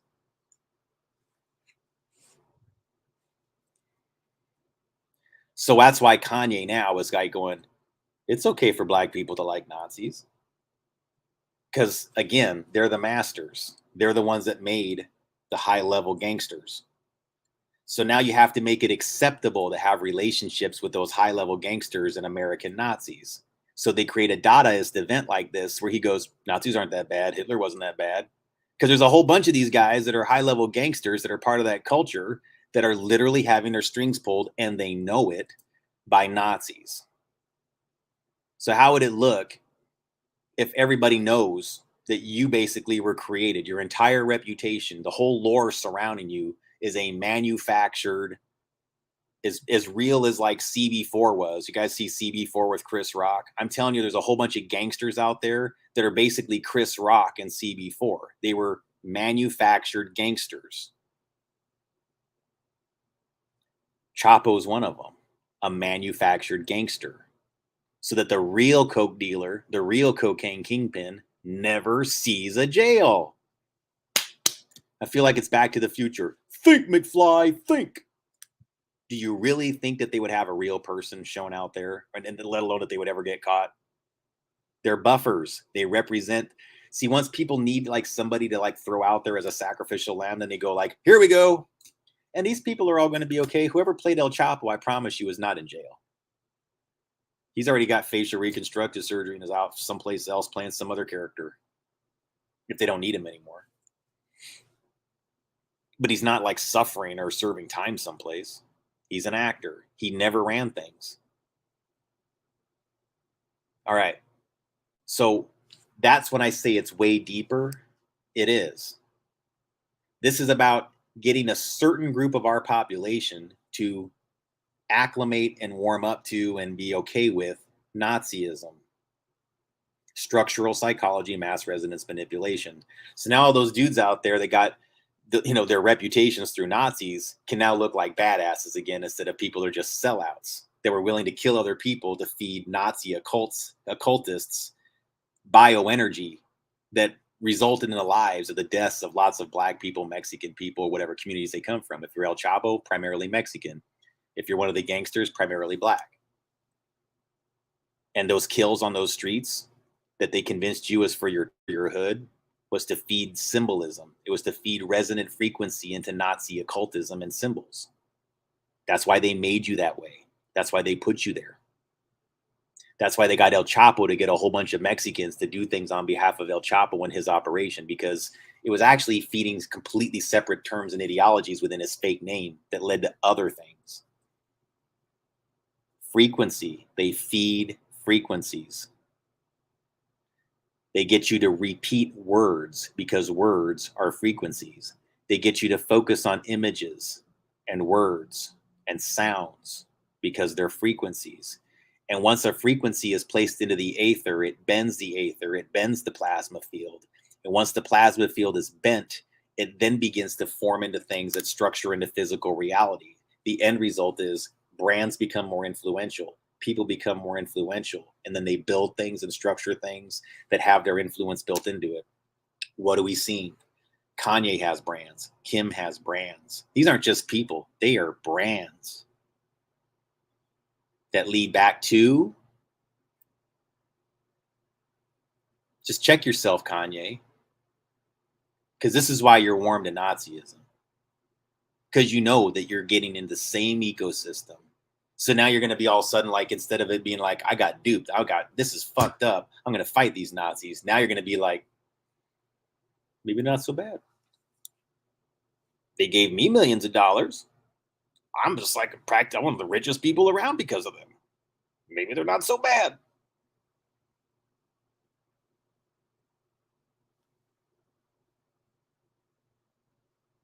All right, but that feeds into the fashion thing. Because again, look at the very relationship between this high-level fashion gal and a guy like Kanye. Again, let's feed these brands that are run increasingly by Nazis and have Nazi symbolism right into logos. Feed them more energy and get more people from more communities to fuel the brand. This is honestly, guys, diversity and multiculturalism. Do you want to know truly what it is for these people? They don't want that. They want to be dominant. They want to be the dominant culture. So what you're really seeing with their form of multiculturalism and diversity is including other groups. But the end result, when they include you, this is why I'm telling you guys, I don't oppose diversity and multiculturalism. Quite the opposite. I'm all about it myself. I love food from everywhere. I like to see and be around as many different kinds of people, and I want to know their languages. I want to. I like it. But see, it shouldn't be imposed. Not everybody wants that. Not everybody's like me. I don't think everybody should have to be it. Okay, just to be real with you. So I got no problems with multiculturalism. I'm all happy with it. What I'm saying, though, is that there's something that's deeper going on where they integrate, they pretend it's about inclusion and diversity when it's really about exploiting your energy signatures. So black people, this is about using what you generate bions-wise. If they can't take your money, they're going to take your life energy and get you to focus and concentrate and depend on them as much as humanly possible. And what is that? There's a word for that. And it means things did not change as much as we thought they did. The difference is they made a certain group, they hand them the money and they say this success equals your population advancing in these ways. So now we have this confused narrative where really the people that are succeeding are the ones that were the most willing to buy into the Nazi agenda within America. And it really doesn't have a whole hell of a lot to do with color anymore. So yeah, is color and all that like kind of irrelevant now? Yeah, because everybody's kind of on an equal playing level. But see, the only way you get there is to be Nazi. So yeah, you can be on an equal playing field, but when you agree that Nazism is okay, then you can be part of the diverse group. Because even if you're not thinking it, as long as you're doing something that's in aid of facilitating the same end result, they don't care. So if the lifestyle that you're leading still leads to the same result, fine. You don't have to say that you like Nazis like Kanye did. Just be doing the deeds that make Nazism work. And most of them will destroy your community top down. And the only ones they're not going to destroy are the ones that do their bidding, which is trafficking. So this is where I got, like some folks just they didn't like the hearing this type of information when they were within my proximity. There's some folks that got really pissed at me when they heard this because they didn't understand it. I mean, they almost thought I was trying to insult them. I'm like, no, I don't think you get it.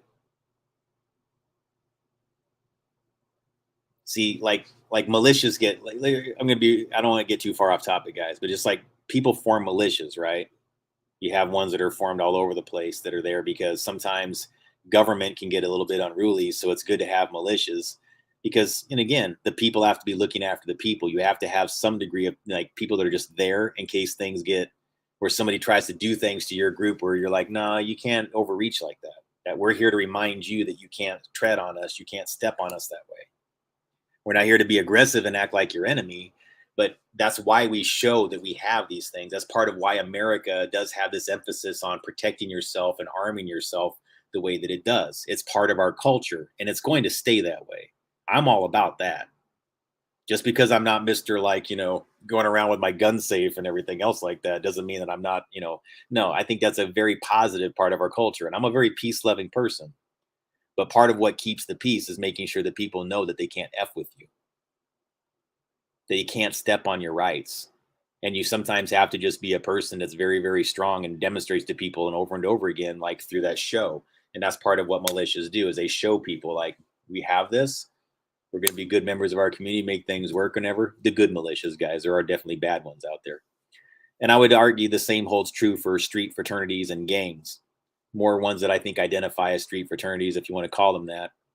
But yeah, some they do develop a common code, a territory similar to the way malevolent, or more criminal gangs operate. And that's to control the economies, including the ones that are criminal, and to control the territories within because they don't trust law enforcement. They don't trust the government. They don't trust whatever. So I'm not racist, guys, because I see these things as the same in a lot of ways. And both can wind up being manipulated by Nazis. Both can wind up being manipulated through Nazism.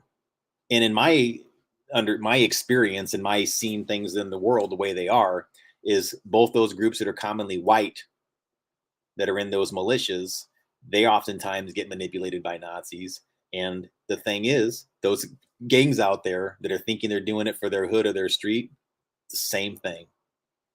Because you wouldn't be getting the things in the group, in the community to begin with. The economies, the underground economies wouldn't exist without the participation of them. And they select the leaders in your neighborhood. You don't get to vote on that any more than we get to vote in our elections. Why would you think it works any different in the street?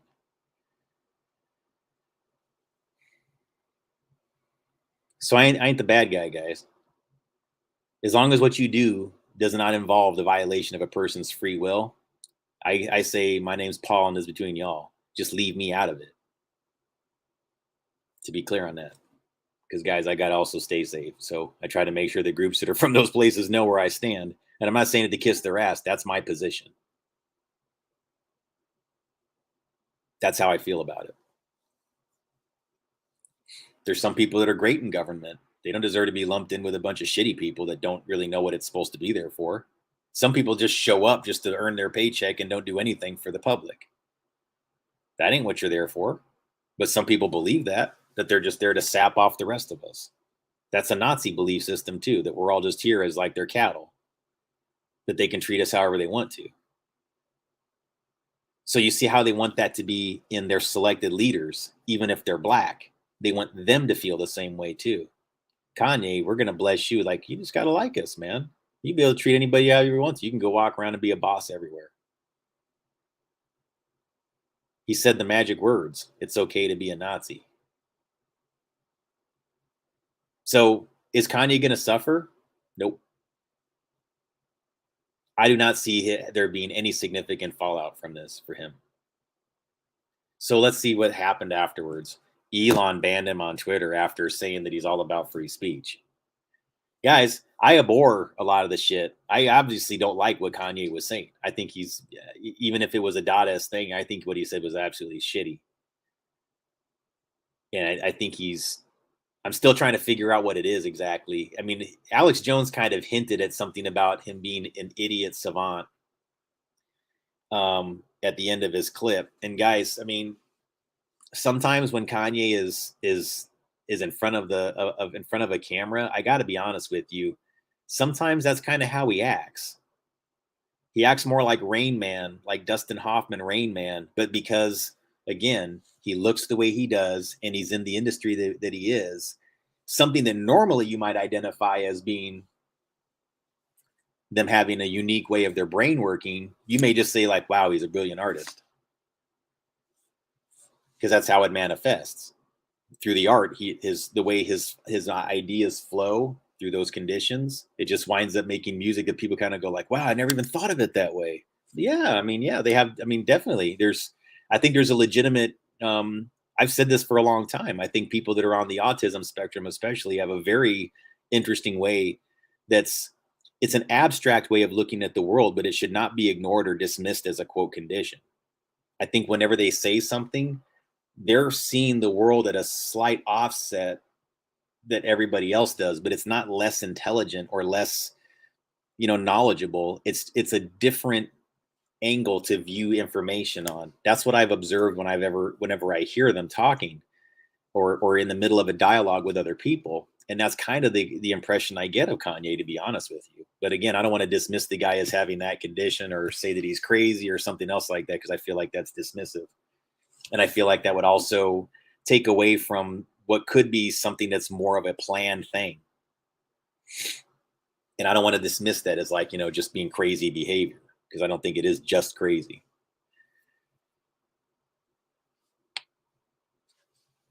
Yeah, Green Queen said that is why George Carlin said it is one big club and you are not in it. You got it.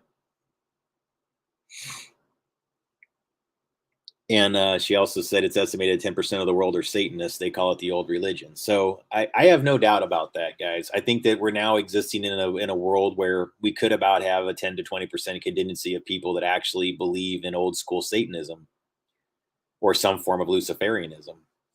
Now, again, guys, I'm very open to people believing what they want to believe, and including those religions. I mean, again, it's a matter of will. And does what your belief system do, does it violate the free will of another person, or does your religious practice remove or strip the will of another person through the process of your religious practices, your rituals, or whatever it is that you're involved in? And as long as it doesn't, then I don't have any problems with whatever people want to practice, including Satanism and Luciferianism. That's entirely their business. I think there's different forms of it too, and again, a lot of it is the practitioners and how they're wired. And I think some people do have this sort of like, they look at it as more of, I think there's a huge split, guys, between like Anton LaVey style Satanism and more like Lieutenant Colonel Michael Aquino style Temple of Set Satanism. You have one that's more LaVey, that is more about what Kanye is doing. This Dadaism. It's about absurdist events. It's about doing things in front of people, almost like skits or live action role plays, that gets everybody's attention and to make them think things on a more deeper level. And so when I first saw Kanye doing that, I'm like going, I'm open to it being that, but it's looking increasingly like he's just going full on dark side now. But I don't know. I don't know, guys.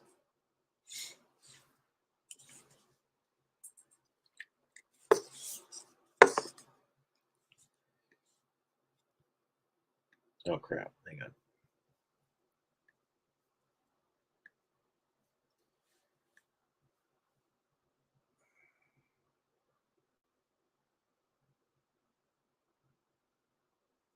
All right.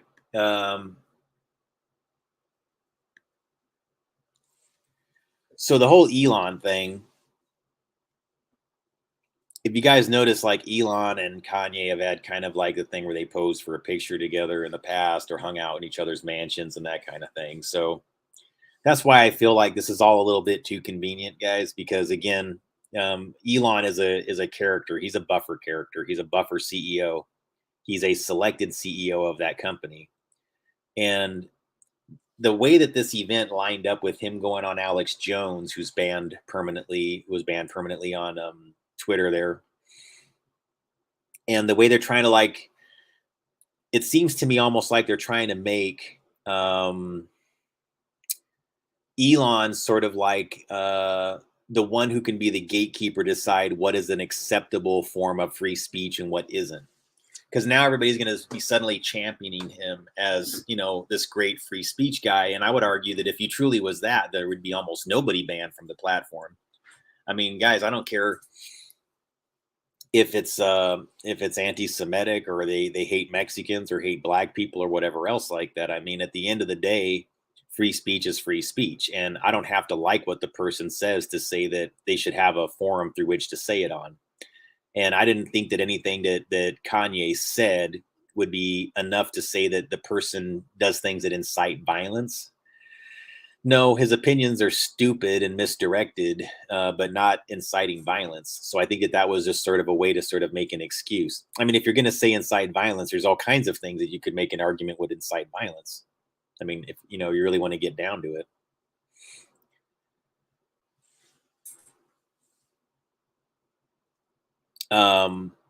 But the fact that he's kind of swooping in at this moment to say, basically with Alex Jones being involved, being like one of the more notorious people who got banned from Twitter for the whole Sandy Hook thing. It's interesting to me that these are now still two people that are considered taboo by Twitter, and it's like by design. So he sends his boy Kanye over, and he'll do something on Alex Jones' show that pushes people who already thought anything on Alex Jones was already too fringe. Now, definitely anything to do with Sandy Hook that Alex Jones brought up looks doubly ridiculous now, because that's kind of what's behind him being banned from all these different places that allegedly he harassed families that are all innocent and things like that. Oh my God, you guys. Yeah, there's something that's going on like way, how do I say this, guys? Like the Crisis Actor Network, there's people out there that have like 10 different names they use and just travel from neighborhood to neighborhood, and they put them in these houses in these neighborhoods. And so the idea that a neighborhood could be populated with a whole bunch of fake people is one that I actually know is possible, because I've actually seen it happen around me. So that's not just like some bogus thing, but by putting Alex Jones as the person that gets sued for making the proposition, you guys see how this works? Now, if we ever see something like this happen, now everybody's like, oh, I can't say that because I might get sued by like Alex Jones and banned from every platform. Now, if you want to have an alternative view on World War II or anything to do with Nazism or anything else like that, no one's allowed to, because now you're going to look like one of those crazy people that was there with Nick Fuentes and Alex Jones and Kanye, and you're part of that fringe group of people that just say batshit crazy things and try to break down the Capitol and are into QAnon, and they're all just a bunch of child molesters that point the finger at other people and call them child molesters, right? That's how it works. That's what the whole thing's designed to do, guys. So like when you're letting them all into your environment going like, oh, Kanye, bro, come over here. Why are Republicans, like, seriously, guys, why are you like so desperate to get the acceptance or to have the liking of somebody from that other side in the way that you are? Is it organic or is it being manufactured? Am I just seeing all these buffer characters, or are a lot of you actually feeling this way? Because you get taken in by frauds all the time that are part of those networks. I'm just letting you know, like, you put them as your champions over and over again, especially with that QAnon bullshit. Do you know how frustrating that was for me? I was really struggling at that time, guys. Look, I don't do this to like get rich, okay? But I wanted to be able to like do these types of things and be able to at least like support myself and have like, a place to myself, and be able to eat and things like that, without having to worry about it, have some stability. And it's been next to impossible to do it solely. Actually, it is impossible to do with only having the channel. There's no way I could do it without having extra assistance. Like, so the fact that QAnon generated so many characters that not only were able to survive, but got rich is really weird to me.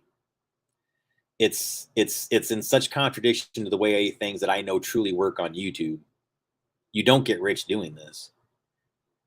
And that they had guys that were buying like $1 million plus mansions from their QAnon like revenues doing things like what I do here. Like, to me, that's just reeks of like the other side putting their characters into your movements and creating your movements for you, and then getting all of you to go like, yay Q, yay Q. And I kept on telling you guys, you're gonna regret this.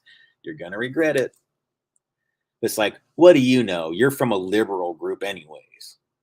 We know our conservatives. You just stay over there, buddy. You're new to this. It's kind of like I got a little bit of that kind of shit. It seemed like that's kind of the way people were perceiving me. And I'm like going, don't you think I would know more about how they manipulate you than you? You don't want my help. No. So I think the people that I was saying that to were your controlled opposition. Because a lot of times they were connected to those Q movements. And I'd be like, you guys don't want to know my report? You don't know my stories?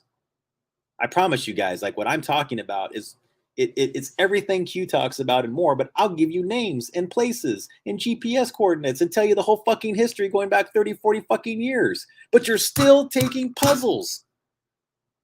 You're still waiting for the latest drop and waiting for somebody to give you a puzzle. And I'm here just telling you the fucking truth. What the fuck is wrong with you people? That's what I was thinking 2 years ago. And honestly, I'm still kind of thinking it. Where the fuck are all you people? Yeah, just kind of seeing if Q comes back.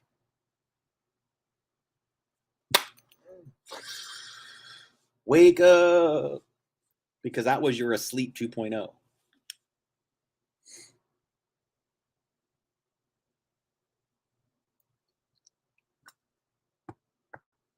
And how come everybody's from NBC? Can we have a conversation about this, guys? Why are all of these fucking characters from NBC? All of them. Trump, NBC. When you want to go someplace alternative, guys, like you want to have a different president, they come from NBC. Oh, wait a second, you're liberal and progressive. Now you want someplace different to go other than MSNBC. Like, they're full of shit, right? Where are you going to go? Where do you go, guys? If you're liberal or progressive, where do you go next? I'll tell you where I went. I went to the Young Turks. Where do they come from? MSNBC. Cenk Uygur is from MSNBC. Oh, and he's going to be against the bogeyman president, who is also from NBC. Donald Trump via The Apprentice, airing on NBC. Cenk Uygur on the Young Turks used to be on MSNBC. What do we got now? Crystal Ball. What a name. Wow. Talk about manufactured. Okay. Crystal Ball from The Hill, the other new voice of progressives and liberals that don't want to be on MSNBC. Wow, where did she come from? You got it. She was on an afternoon show on MSNBC. So maybe, guys, maybe in the future you can look for these patterns and not immediately get bought into some narrative controlled by one network. Because that's what's going on. It's always NBC. Major media conglomerate effectively telling us who the left is and who the right is. And then once we know that they're bullshit, then they're going to tell us who the alt left is and the alt right are. Then once you get past who those bullshit characters are, they've already got 3.0 waiting for you. They know exactly how to deceive you at every given turn. So, you know, like start to like figure it out a little bit, especially those like guys, people that are on the left are kind of hopelessly lost and like willfully stupid in a lot of cases. So I kind of rely on the people that are conservative in this case because I think that they're at least like searching for the truth in earnest, but they're buying into fake characters because of the fake consensus via bots and assholes like Elon. Oh, it's okay to like this character. Guys, Elon's every bit as messed up as KanYe. You guys haven't seen the shit he's connected to? What's wrong with y'all? Really? It's like not you in this audience, but it's just like people in general. Like, why do you think, like, again, like, but me taking this position, now I sound like Jon Stewart. Now I sound like a liberal that's just like going, like, yeah, I don't like this conservative that's changing all the rules for the better at Twitter. No, I really don't give a shit about Twitter. I thought it was all deception to begin with. I always tried to stay off Twitter. I knew what it was.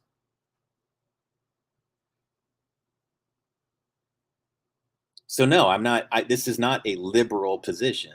Elon is a crisis actor. I personally think, guys, my honest opinion, I try not to go here too frequently. I think I even know which actor he was. I think he's a child actor that retired, that they just rebooted. They changed the name. They look a little bit different as they get older. But he was a child actor. If my intuition is correct, yeah. He was a child actor in a movie going back in the late 70s that had Michael Caine in it. And they just created him. They turned him into this whole and have like, again, guys, it's like a movie being played out right in front of you. Elon Musk, the movie. His name sounds fake. His whole lore sounds fake because it is fake. He was basically put out there as the paper character, the paper fiction to own eBay. His name means the same thing as what eBay is. You're electronically transferring money. That oftentimes is expressed as the word loan, borrow, whatever, money. So eBay was owned by a guy that creates electronic loans named Elon, made e-loans for his company eBay.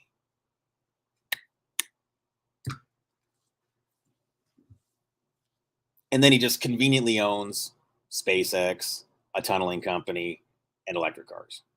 Gotcha. Okay. And no one sees through any of this. Really? If any of you inside this audience is going to try to convince me that that guy is real still, or that I should somehow have faith in him, or that he's one of the good billionaires, don't even bother. You're too lost for me. You haven't figured it out. If you want to get more, I'll be happy to share it with you. But I'm just like, that is one character that I will not be talked into accepting. It is bullshit top down. Just like his alleged fake Lucha Libre partner, Bezos, is fake top down. These are people that are buffer billionaires. They're buffers. The minute they want to take one of these buffer billionaires down, they create a false controversy that that person will individually suffer for, but the mafia will still be protected against, because that's the point of having a buffer. The mafia controls SpaceX. The mafia controls Tesla. The mafia controlled eBay. The mafia controls Twitter now. And the Boring Tunnel Company, especially Boring Tunnel, because it is a front for the other tunnels that do what? Provide rat lines for what? Trafficking for what? People that are called muses. Elon Muse. Right, Elon Musk? You electronically loan muses? Okay. Hookers.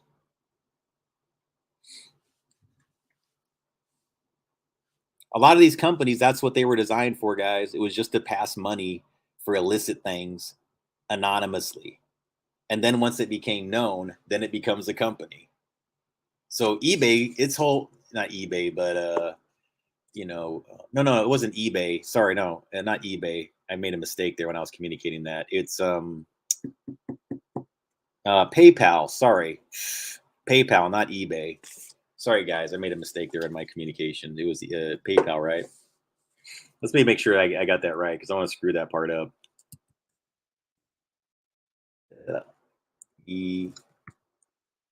Elon Musk. Yeah, it's PayPal. All right, guys, I didn't mean to confuse those two. Elon Musk and the PayPal story. Okay. Told you I'm a little rusty. Sorry about that. All right, but getting back to the other thing here. I'm not trying to be all over the map today, guys. This is mostly to let you know, like, this whole fakery extends to every culture. What I want this to be is our own, like the movie Band of the Hand, a little bit, where there's like all these different groups of people that come from different ethnic lines and maybe would have been inclined to like be at each other's throats before, that once they understand that we share a common enemy, that we'll at least understand that we're not the enemies that we thought we were. That my hope is that in releasing more of this information, that you'll just understand that you had frauds. They were steering you off into la la land just like we have. And that what we need to do is just kick out the gatekeepers and the ones that are the elected frauds that are the ones behind all the information, and just start talking to each other and just listening to each other in a more direct way, and stop even accepting the fake media cycle. And that's what I'm hoping this is an aid of, is that eventually we'll get to the point where, like, we don't even know these things are happening. I was kind of getting there, guys. I was actually getting to the point where I was so busy with my job and everything else like that, that I didn't even know half the things that were going on in the country. I'd be surprised when somebody said something to me that was happening and be like, that just happened, or that leader died, or that person was taken out. What? All kinds of things happened when I wasn't looking. Strangely, a lot of good things happened. I mean, actually, a lot of positive things happened in the world, and even though they were like extreme events or whatever, but yeah, old power structures are kind of like they're losing their influence. And so that's relevant, because that means actually when you start seeing those old influence layers dying off, that means they're making way for new ones. So my hope is, guys, that that's part of the role that we're going to have here, is that people that have been historically, not just myself, but others who have participated in these chats, like, there's so much talent here, you guys, and people that have like far greater than average understanding and awareness. Like, I hope it becomes like a place where we can actually find others that could actually form different media stations and shows and things like that, and have different perspectives on these things. Because like right now it's just so controlled through Nazism here in America, especially. And so again, getting back into the whole Charlize Theron thing, the reason why I think that there's this like connection here, guys, is because you had her basically, they did this whole story where this guy went out there in public and straight up said something very similar to what Kanye did. He's a known public figure within that industry. He makes these, it's like they did it intentionally, guys. Do you see what I'm saying? Like this scene you see here with the guy where he's telling them, where is it? Yeah, he said, like, if you look at this slide here, he says, people like you would be dead today. He said he loves Hitler, and if he was still alive, people like you would be dead today. So, like, I think that they actually planned all this. I think that they had this guy in a scripted session. I don't think he was legitimately drunk. I think that they actually put this out because they want to feed the idea more frequency and power. They want more people to accept it as a position that's okay to have. And that by putting this out there and having this guy being so comfortable saying it in front of a camera, it actually has the opposite effect. It doesn't shame people. It actually makes more people feel more emboldened to say it publicly. That's the sad part. That's what's happening in all reality.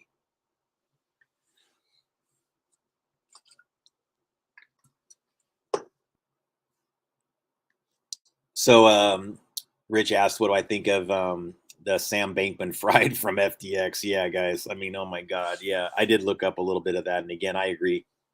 I think he's just like part of some multi-generational family that has gone through other iterations of this Bankman-Fried. Yeah. Because people get their last names. I mean, people select their last names. How does anybody get their last name? Going back generation after generation. You make something like a guy that was making shoes might have just said, well, people know that I'm the guy that makes shoes in town, so I'm Schumacher.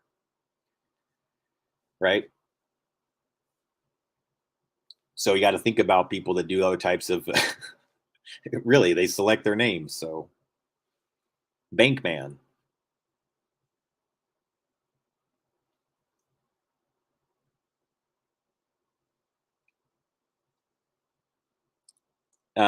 Could you clarify your question? Somebody asked, "What's the '70s movie?" Which one are you talking about? Well, while you think about that, though, I'll keep going on this. But the point I'm saying is that I think that they're doing these things as mass resonance manipulation events to sort of like get more people to feel comfortable with saying things that are openly fascist and openly supportive of Nazis, and that it's supposed to take the shame layer off because Kanye doing it will make it cool to certain groups, and they'll be able to say like, "Hey, man, I'm just doing what Kanye did. You know, you're not throwing out his album, so what, you're gonna like try to get rid of me?" So, oh, that film. So somebody's asking which movie I'm talking about. It's called The Island, starring Michael Caine. Here, let me just show you what I've seen, guys. So rather than because like I don't know this to be a fact, okay? It's just something that resonates strongly with me, and I was given as a tip. Okay, I don't know it, but I was tipped off. And when I looked at it, I have to be honest with you. I was like, I think that's what's going on. So let me see if I can find a slide so I can show you like side by side. I did this on Twitter, I think. Let's see, The Island.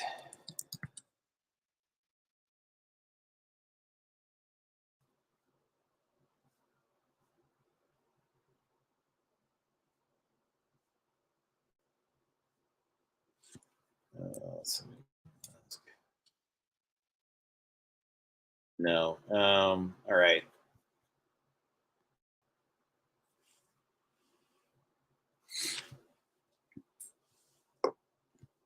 Well, you know what's weird though? You're saying that most people don't care about him, but they kind of do though. He still has a lot of relevance in a lot of areas. I mean, he's seen by millions of people on television shows. I agree, he's not, but yet something is continuing to amplify his influence, which is one of the reasons why like I avoid talking about these people at all, Green Queen. I mean, I really try. I try not to have this be one of those places where we just go on and on again about celebrity minutia and what they're doing with their symbolism, because there's too many channels that do that. And they have a function. I mean, I agree. I like knowing about those things, and sometimes I'll watch it too, and sometimes I even participate in the decrypt. But there is a game that's being played as with psychoenergetically and getting us to focus and concentrate on their terms. That's all. Um, let's see here. I don't know if I want to get too deep into the whole island thing, guys, because I'm trying not to make these presentations too long, you know. Um, most people don't have TV and many are homeless. Yeah, that's true, actually. They have their cell phones, though, right? And a lot of people watch television shows and things like that on their cell phones. How many of them are watching the Kardashians and Kanye, though? That's a good question. I don't know.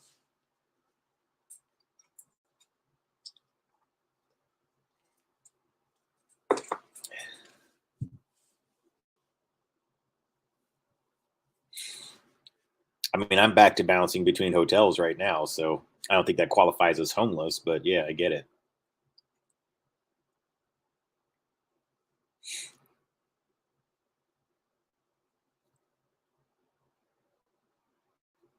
Um,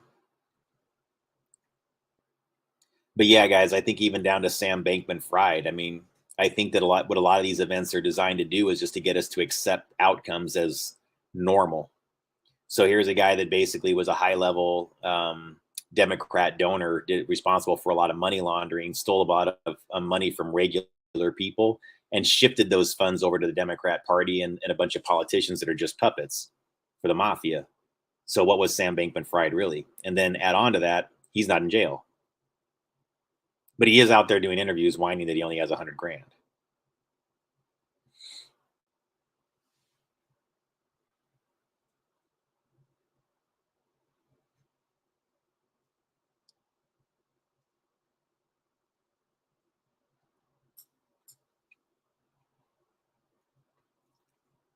Oh, I hear what you're saying, Green Queen. So Green says like worldwide, many people don't speak English, and so that like a lot of people don't find what Kanye is doing relevant.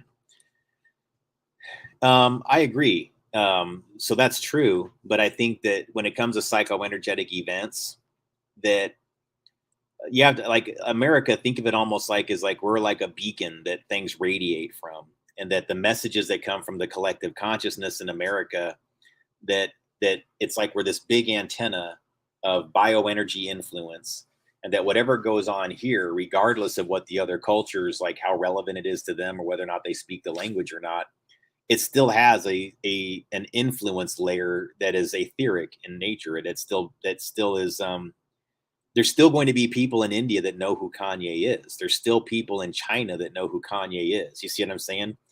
There's people in India that have no clue who you and I are, though. So right what I just said there, he has more influence right off the bat. He's known all over the world, even by people that don't speak English or even care, but they know his image and they know that people care about him.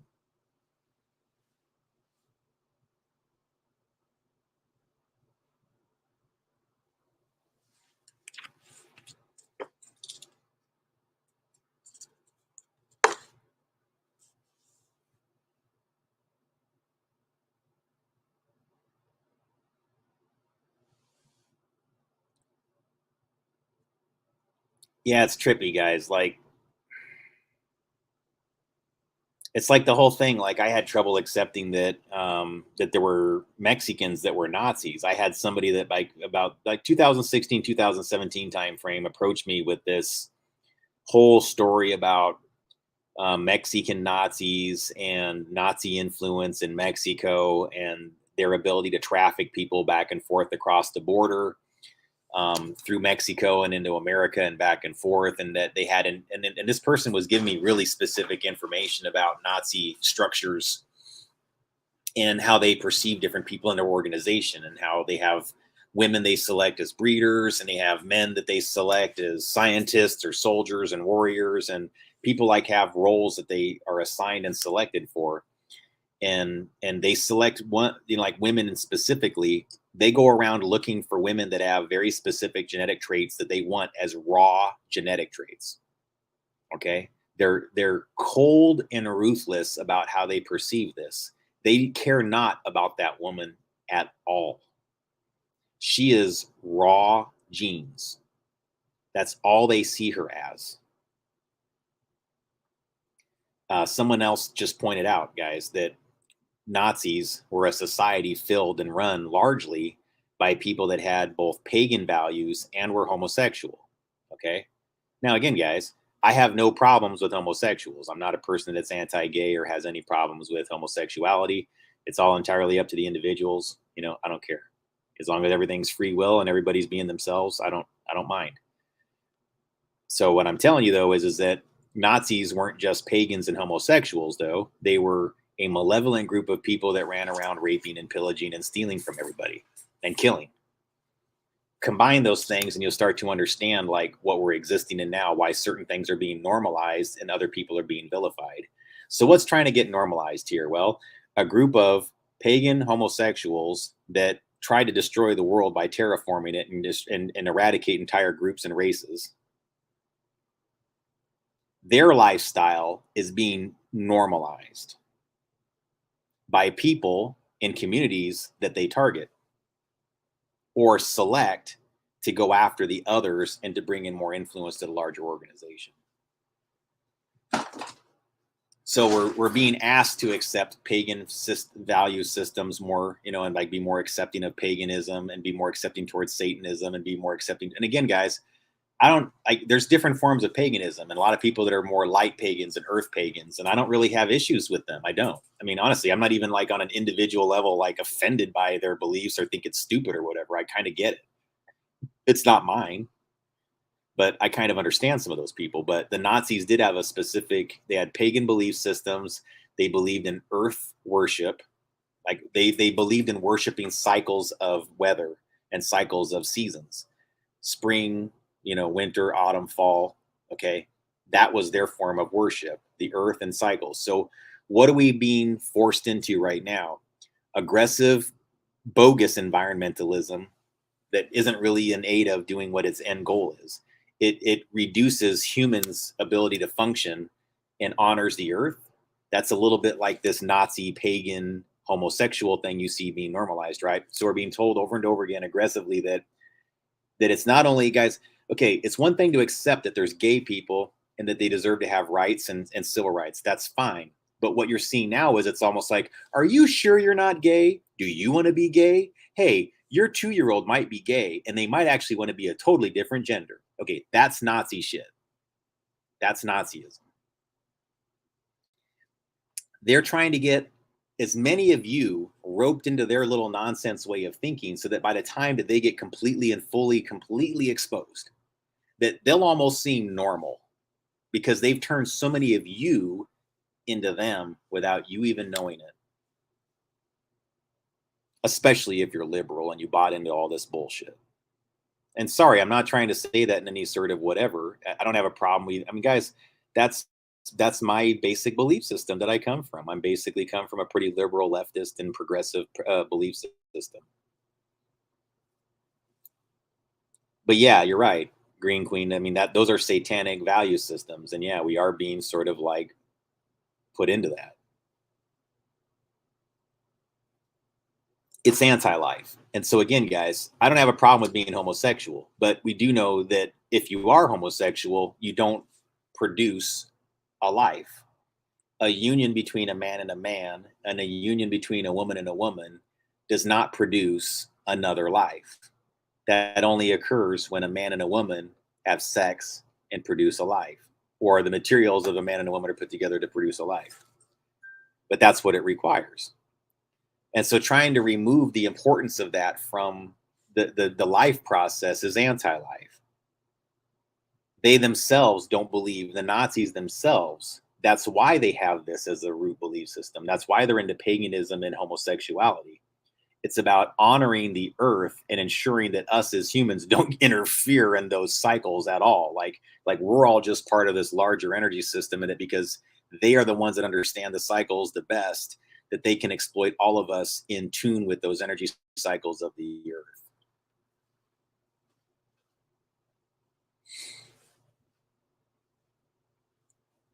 That's all fine. I mean, I get what you're saying about Kanye not being like having whatever, but the fact is people are still listening to him. And when he says something, we're all still inclined to talk about it. And it still gets all the attention of the media and even as the alt media. So again, I'm not trying to say the guy is important or that anything he says is legit. I'm saying that those characters, and again, I agree, they're trying, but they're not going to succeed. But part of what makes them not succeed, I think, is that more of us have to call it out at the level that it truly is, so that people get what this is really about. It's about structural psychology. It's about using influence leaders to sort of normalize a way of doing things. And so when I told you about like the Nazis having this sort of pagan homosexual sort of occult religion is what it is. I mean, at the end of the day, it's a key part of them as a religion, as the way Judaism is sort of like a group of people, but also a race or a group. Like it's a religion, but also, and it's a belief system and a whole structural whatever. That's what Nazism seeks to mirror, is kind of what Judaism, like bringing in these different groups into a shared thought and belief system on some level that they've created as like an opposition mirror to it.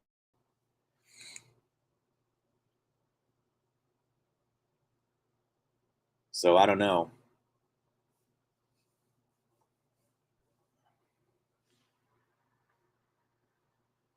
Whose theories are flawed though, just out of curiosity, Green Queen, when you say that they're losing big time in many ways? Like, I mean, yeah, their theories are flawed, but like who?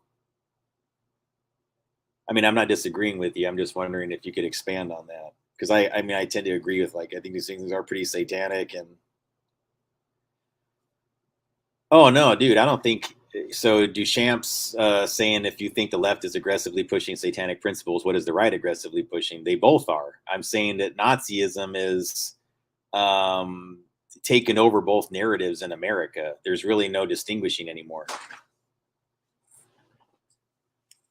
But the difference is, I guess the difference is, guys, is that the left has a position that's more openly accepting of the lifestyle that they have. That's all.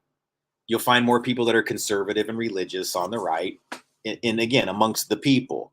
Now, amongst the leadership, no, I think that they fake it. Most of them aren't religious people. Most of them got that way by being Satanists and pedophiles and everything else like that, and they're part of the same group. I mean, the right produced Denny Hassert. It's not like the left is responsible for all the pedophiles. I'm not saying that. I mean, if that's what you're thinking that I'm saying here, guys, no.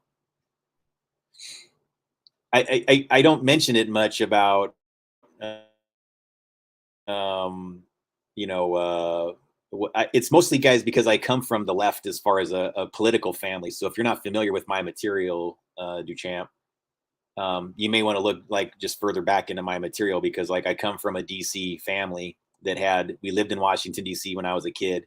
My father was serving for like some fellowship for a senator from Seattle named Warren Magnuson. And so I actually have lived in DC. I've been in the power structure. I've been surrounded by a lot of the issues that I talk about involving nuclear industry, government, inside perspectives on how the left tries to do different campaigns and structural psychology type things. Like, I'm close to it. My family is all close to these things, and it's documented and known. It's not like something I just pull out of my ass and say to people. So I know how they work. And if I seem like I'm focusing excessively on, quote, the left or progressives, it's just because there's not enough internal accountability there from people that come from those places. You see what I'm saying? It's one thing when a conservative or a person that is from the right is constantly pointing the finger at somebody on the other side, saying like, well, that person's a pedophile and that person's doing this. And I'm like, and then folks on the left sometimes will kind of go like, are you sure? Are you sure that you're actually perceiving that correctly? Are you sure that it's not just there to create, I'll give you an example, guys. And again, I don't know, to this day, I haven't dug deep into them, but there's a show called Wonder Chosen, directed by this guy, Vernon Chatworth, and somebody else. Anyways, that's a show that was like very, very, it didn't create controversy at the time. Like, nobody talked about it. But if you ever watch it, like, you'd almost be like, whoa, because it's basically like a fake Sesame Street that tries to call attention to all the obvious mind control programming methods that they try to do on kids. And so in the process of commenting on it, yeah, it's one of those shows where like I'm still trying to wonder, like, was that just like not like a cleverly disguised way of getting away with something in front of everybody, or were they actually making the commentary that I thought they were? I'm still leaning more towards that it was commentary and that it was satire. But yeah, I mean, it's definitely like, whoa, you know. But I thought it was always a very good show because it did actually highlight and point out like how obvious the tactics were. But I think in the end, it almost like people didn't get that from the humor. It's almost like they just laughed about it, and then they didn't find the commenting on the method. You know what I mean? Like, so sometimes it's effective and sometimes it just makes things worse. And I'm not sure what that show did. So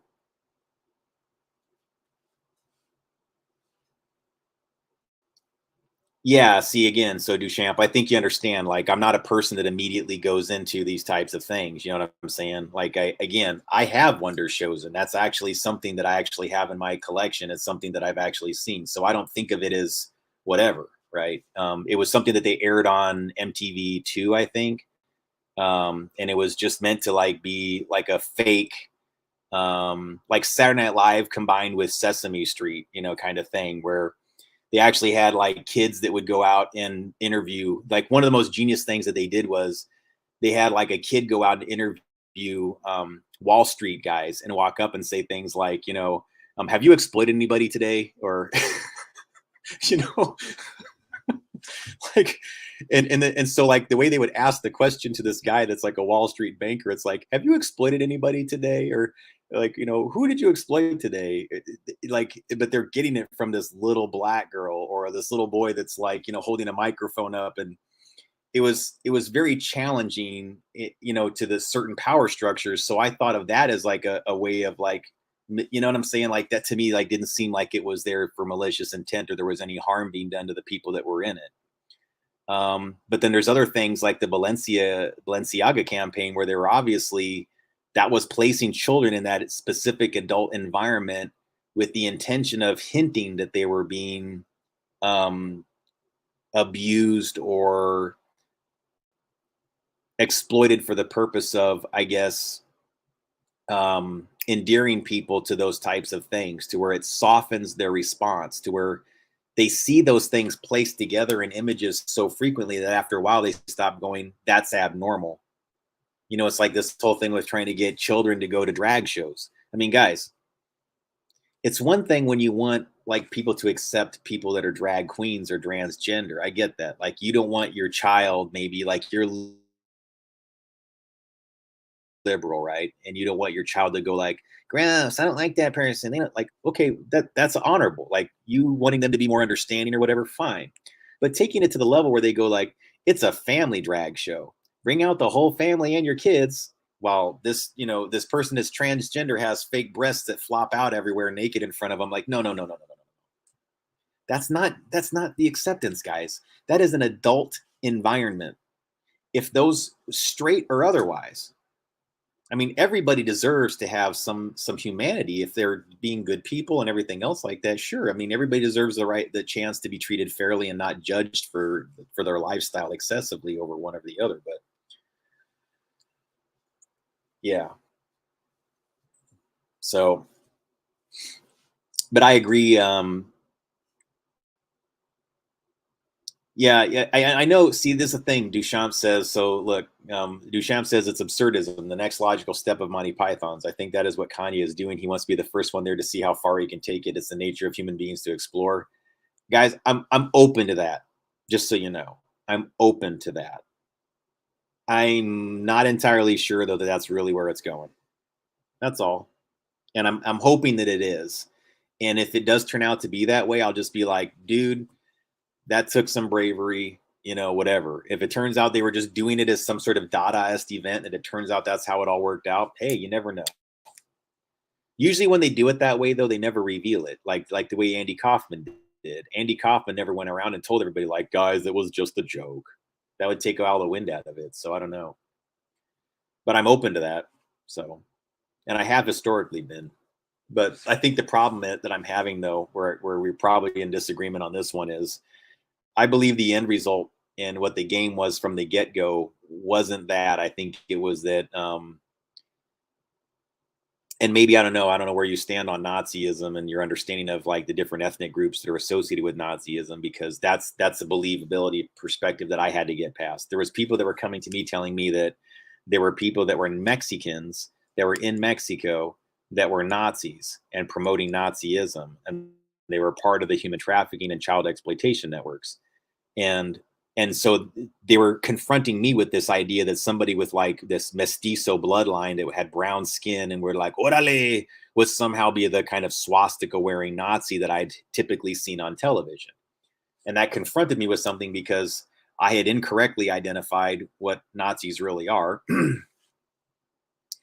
And so when she came to me with this information that was tying them to trafficking between Mexico and America, I started to reject her information. I didn't reject it, but I didn't take it as seriously as I should have, or I didn't give it the same amount of consideration, because I just had never been confronted with that data. Now I know better. Now I know what she was telling me about them wanting, like, look, she told me a story about wanting specific people, and in her case, it was like young women, for their energy signature. They wanted Rh negative and O blood types, and they were looking for ones that had certain types of hair color and eye color combinations. And they were looking for ones they could integrate into being Nazi breeders. And so they were willing to give them these great lifestyles and treat them really well, but they needed them to be like in bed with a Nazi, having babies with a Nazi, or married to a Nazi, or at least controlled or handled by a Nazi, and having a child with one, even if that Nazi was a homosexual. And she told me these things, guys. She told me that the guy that they'd forced her into being in a relationship with was not very intelligent, and that she thought he was gay. That's kind of fitting in with some of the things that I know about the way the Nazis work down there. Excuse me.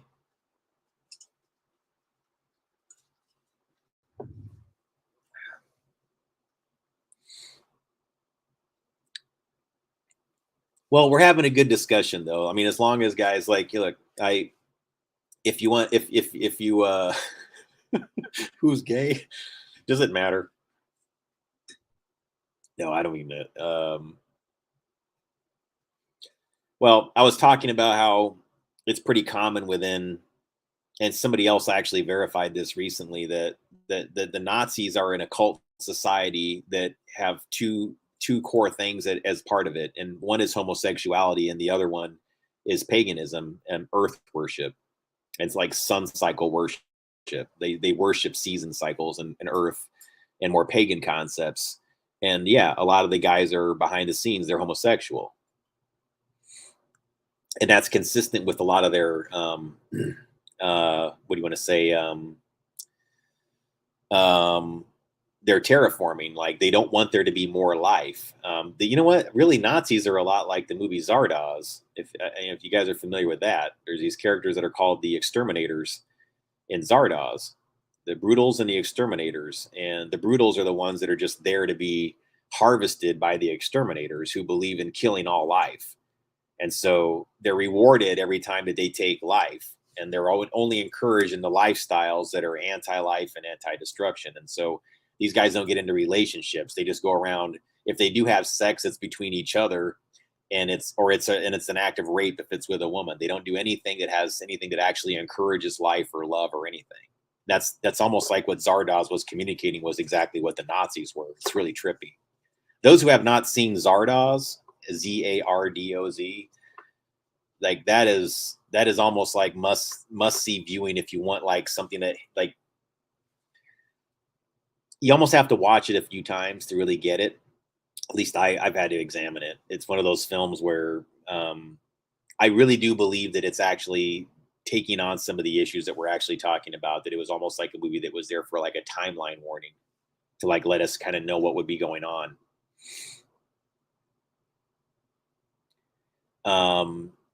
But the reason why I said that wasn't because I was trying to like paint any sort of like negative aspersions towards homosexuals or anything else like that, guys. It's just simply that when I say that some of the cultural engineering that's going on that's like aggressive regarding homosexuality and acceptance of it, within society, it's like it's one thing when you want people to just be like understanding and tolerant, okay? Because we all come from different perspectives, and some people come from a religion that just says that that's something that doesn't happen. You're not supposed to, okay?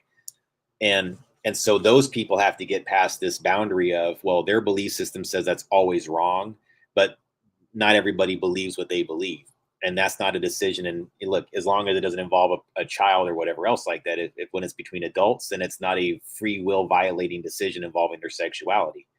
So you can't make everybody be like you and see the world through your lens. But that's one thing, okay? That's the model of tolerance. I don't believe what you believe, but I know that because what you're doing technically isn't illegal, blah, blah, blah. It's better for me just to be at least tolerant in this society so I can get along with people that are different than me. Okay. And then you have that.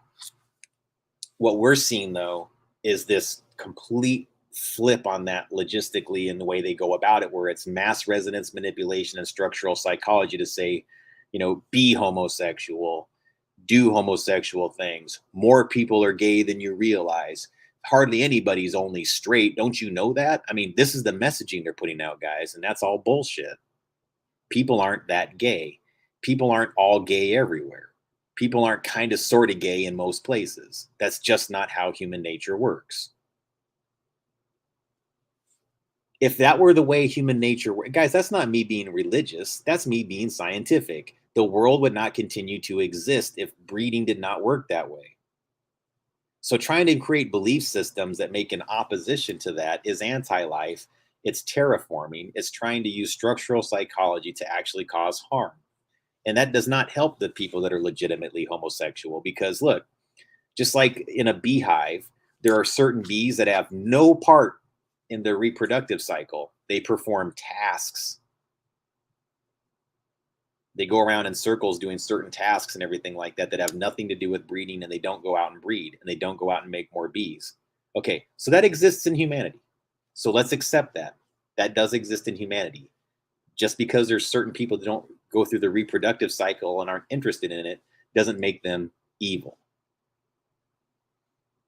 However, this whole Nazi thing about saying, like, are you sure not everybody's gay? Okay, that's structural psychology that's meant to be anti-life. Can we find a balance between these types of things, guys, to where if you take one position, you're not a homophobic or you're not anti this or anti that, that we just have to have, like, understanding to some degree, but like conditioning and engineering and trying to create outcomes and trying to make children believe that they're gay or make children believe they're a different race or a different gender, that's just satanic.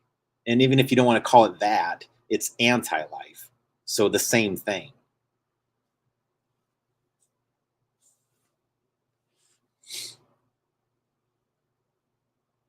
No, Zardoz. I think that's mission control there asking me that.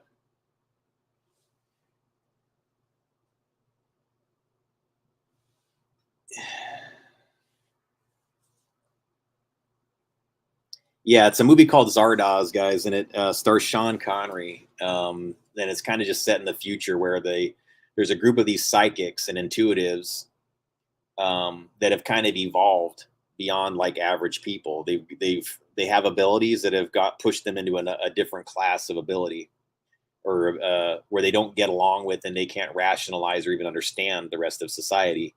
So they separate themselves from everybody else, almost like an elite class where they don't have to go through the same things as everybody else does. And that basically puts them into a separate zone where they never have to interact with the rest of the population, and they can all have their psychic energy completely untainted by other regular people. Okay. And the regular people are called brutals, and they're all dull and like medicated and just hanging out there, and like they're like this all the time, just like, just kind of like sluffing along and barely moving and everything. And the ones that are in charge of them would be like the Nazis. They're just there to like wrangle them all up and harvest them and get them to do what little that they're capable of doing. And then the Nazis do whatever they want to them. So they just go around like going through the different villages of the brutals, raping and pillaging and taking what they want from them. So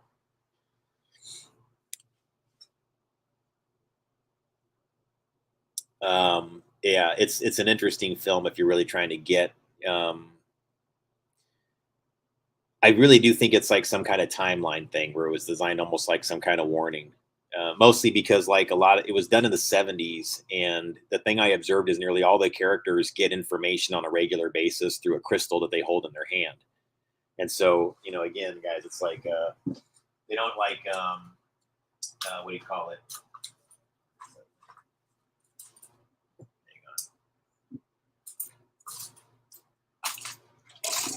Yeah, so like when the character wants to ask a question or something like that, like Sean Connery will be like going like, like, um, like, what year is this? And be like, the year is 2022. Uh, the number of hours is, 2,333 minutes and 10 seconds, something like that, and the crystal always answers back. So it's almost like in the 70s, like they kind of knew that, crystals, even back then, were driving a lot of the technology. Oscillating crystals produce timing inside microprocessors. And so they're like taking this concept and just like, using it as metaphorically, just talking to a crystal and getting an answer back. If you think about it, bioenergetically, crystals kind of perform that function, but that'd be a whole deeper discussion. This is already like 2.5 hours plus. So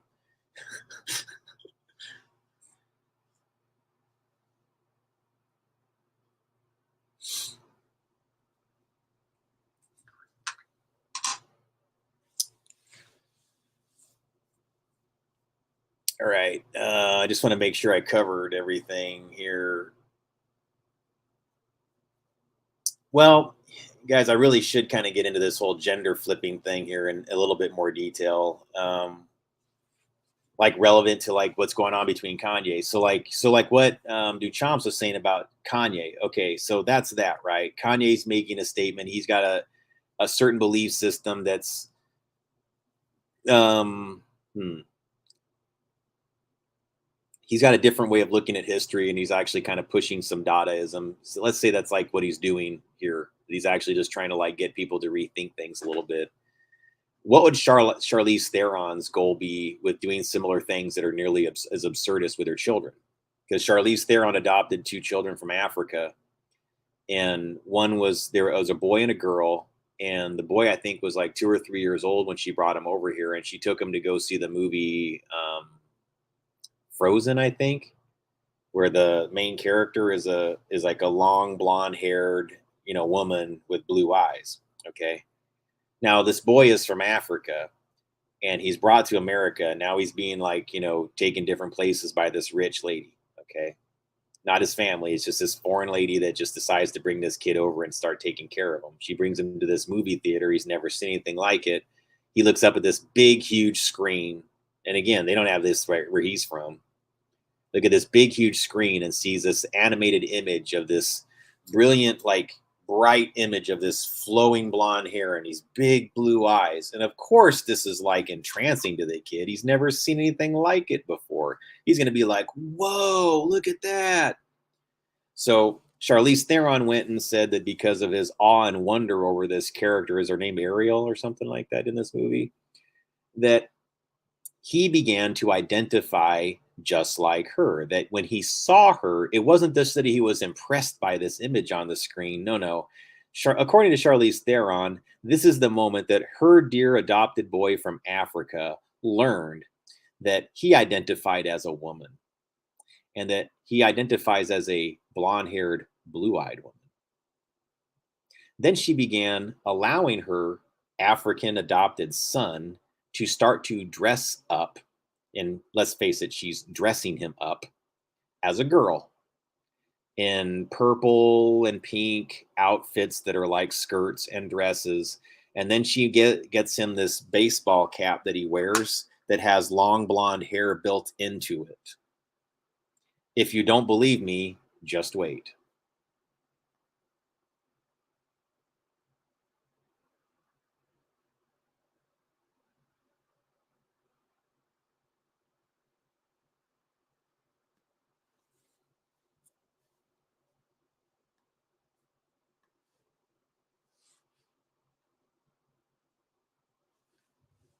So this is from Black Child Productions.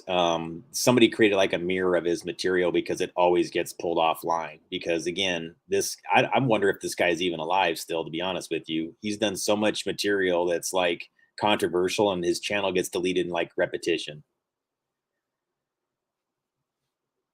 But it says Theron has adopted two black children, which makes the Nazi think she can tell blacks anything. It also should be noted that Charlize is from South Africa, where a white person adopting a black child is seen as a totally offensive act to the blacks. So again, she knows that because of the challenging relationships that white South Africans had, being main members of this whole segregation and apartheid thing. Her father, actually, Charlize Theron's father, I think, was heavily involved with that. As a matter of fact, if I'm not mistaken, that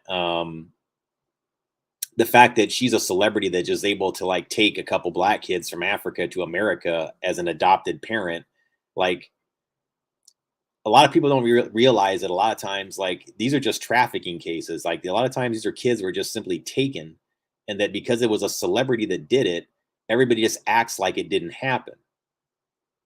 I mean, am I being kind of clear there? Like when what I'm trying to explain here, guys, like this happens a lot.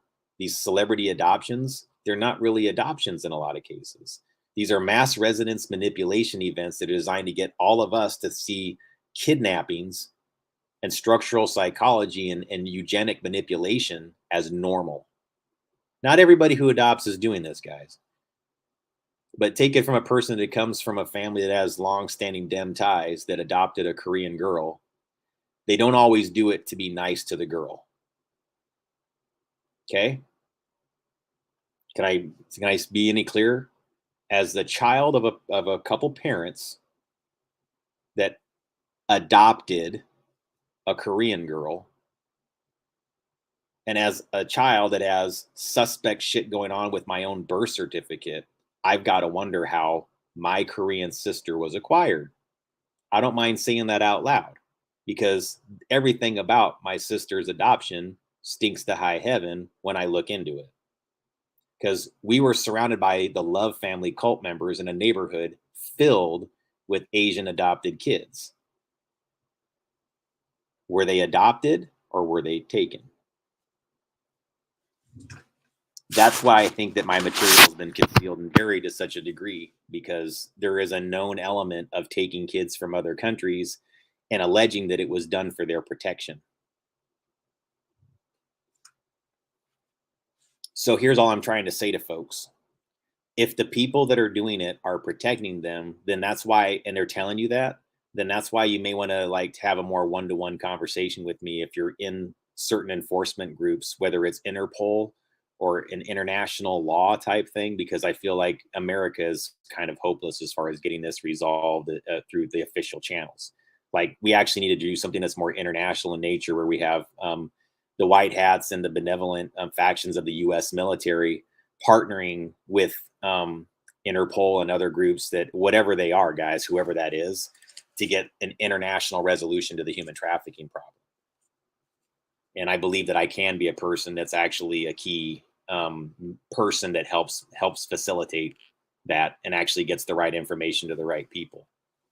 If you follow my case through, guys, and this is undeniable, and I will put this out there as many times as I have to, once you dig into my birth certificate, the nature of what happened in my family, and you actually dissect why I come from a mother whose father molested countless children and bragged about it. How did he get away with it?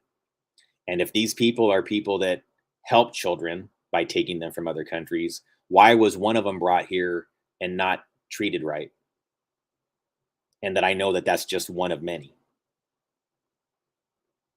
Because that says to me that everything that they say to people on the inside is false. They make you believe that they're safe stealers. They're the good stealers. Oh, well, that country was abusing that kid. We had to take it from them. So you could bring it here to get abused? Or did you make a trade?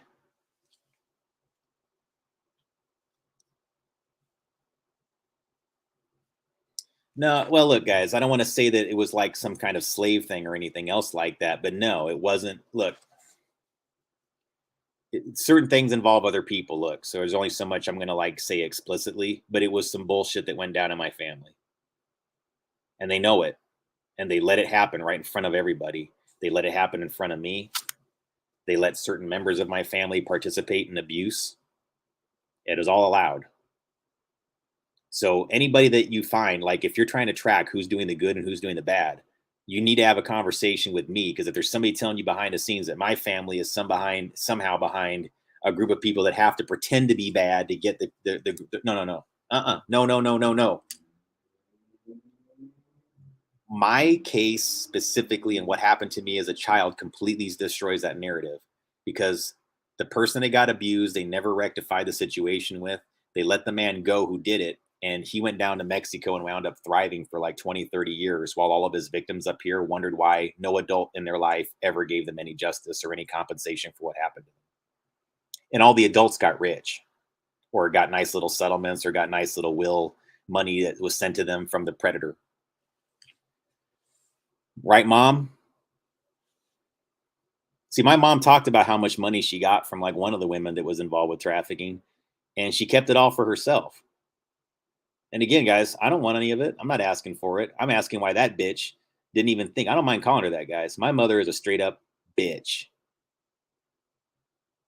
Sorry to be crude and sorry to be direct, but she did that. And when she had an opportunity to turn in this child molester, she didn't do it.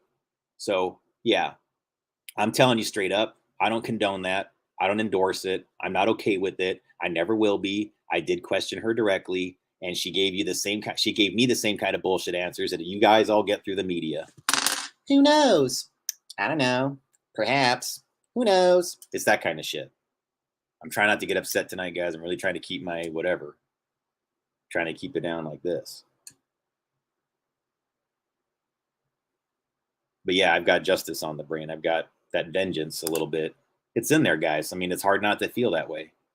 It's an unresolved issue inside my family. It is an unresolved issue inside this country. And I believe that if we resolve the issue in my family, we'll get down to the issue in this country. I believe that 100% wholeheartedly. That's why I put our issues out in front of everybody. Because if our issues get resolved, if you find out what my parents did to actually adopt, was it an adoption or was it a kidnapping that looked like an adoption when it was done? I'm asking a question. I didn't say it happened. I'm asking. Because you see, that girl that my parents adopted, they didn't go pick her up from her country of origin. A known child molester and his partner went and picked her up from her country of origin and brought her here. My mother dispatched a child molester to go pick up that girl.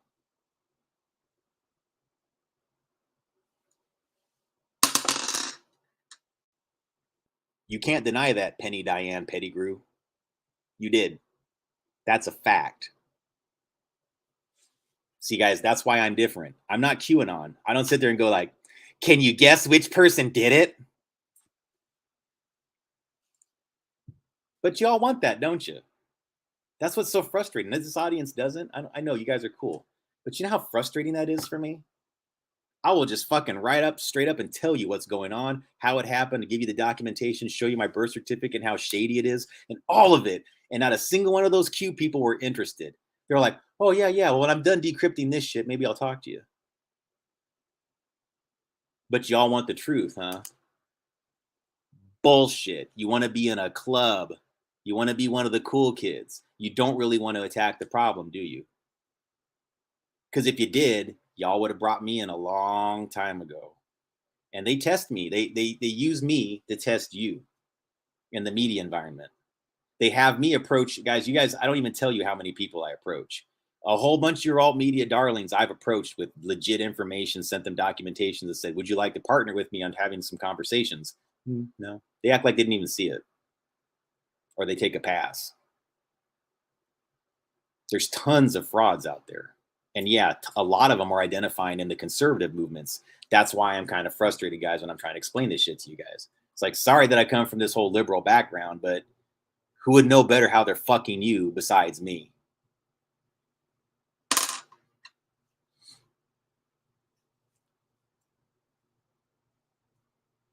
It's just something to think about.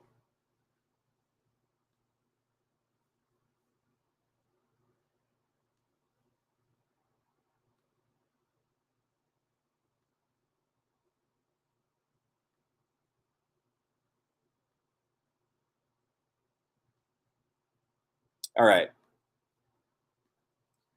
So this is what Charlize Theron does when she adopts a black boy from Africa. She brings him to the States, puts him in a blonde wig, and dresses. And it was already offensive to the people back in Africa where he's from for her to adopt him to begin with. So can you imagine what them seeing this does? I mean, this boy could have been royalty in the tribe or the village where he comes from, or the area or the region where he comes from. He could have been like one of the most important people. And this would have been the whole point of what they do, is to take an influenced leader at a DNA level from their region and completely transplant them to a different place, and then completely change their values and structures. Why? Because that child is a DNA beacon of influence back to Africa. If they can convince this boy that he's a blonde-haired, blue-eyed woman and train him into thinking he's a girl and to not want to have sex with girls and women as he gets older, that's going to transfer over to Africa. Do you hear what I'm telling you? Am I the racist, guys? Do you think I'm racist for telling you this shit? See, because I have people that are like, I've got people that would be offended by me saying this to them. And I'm like, why? I'm being real with you. They're doing this to you and your community. They want you to have fewer of you. So remember that when you're watching these darlings of Hollywood that are acting like they're bringing these kids over to help them. They don't bring them over to help them any more than my mother brought my adopted sister over here to help her. She didn't do anything out of the kindness of her heart. That's bullshit. Do you get it yet? My mother knew what her father was. I don't care what she says. So why was this all allowed to happen? And why to this day is the FBI doing this much about it? The FBI knows all my information. That's why I call them out as bullshit, bullshit, bullshit, bullshit, bullshit, bullshit, bullshit. You, FBI, love the fact that all those human trafficking calls don't ever make it to your front desk, and that these cartels and gangs get all that information before you, because they're managing it for you, aren't they? And they send all the tribute back up to the main guys who are where? FBI.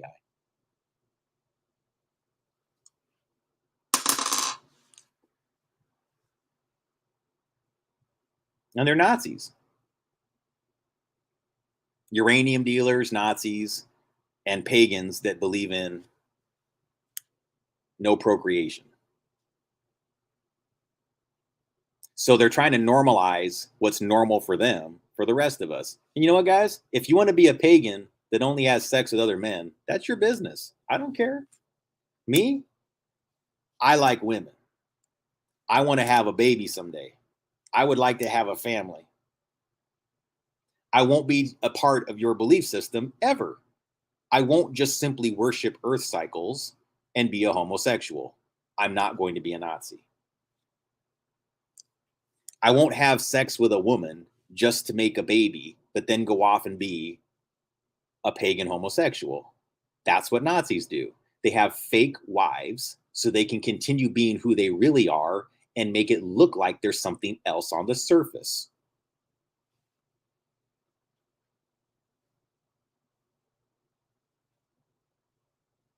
Well, just so you know, Mr. Control, like if you say FBI can stand for so many acronyms, when I'm speaking of the FBI, I'm actually talking about the Federal Bureau of Investigation inside of America. So I'm not speaking in code. Like I'm speaking literally to the FBI, who I know is criminally negligent. And many in the military know that they're criminally negligent in doing their basic job. And when their basic job is to enforce, well, here's the thing, guys. Let me look this up really quick. So while we're talking about this topic,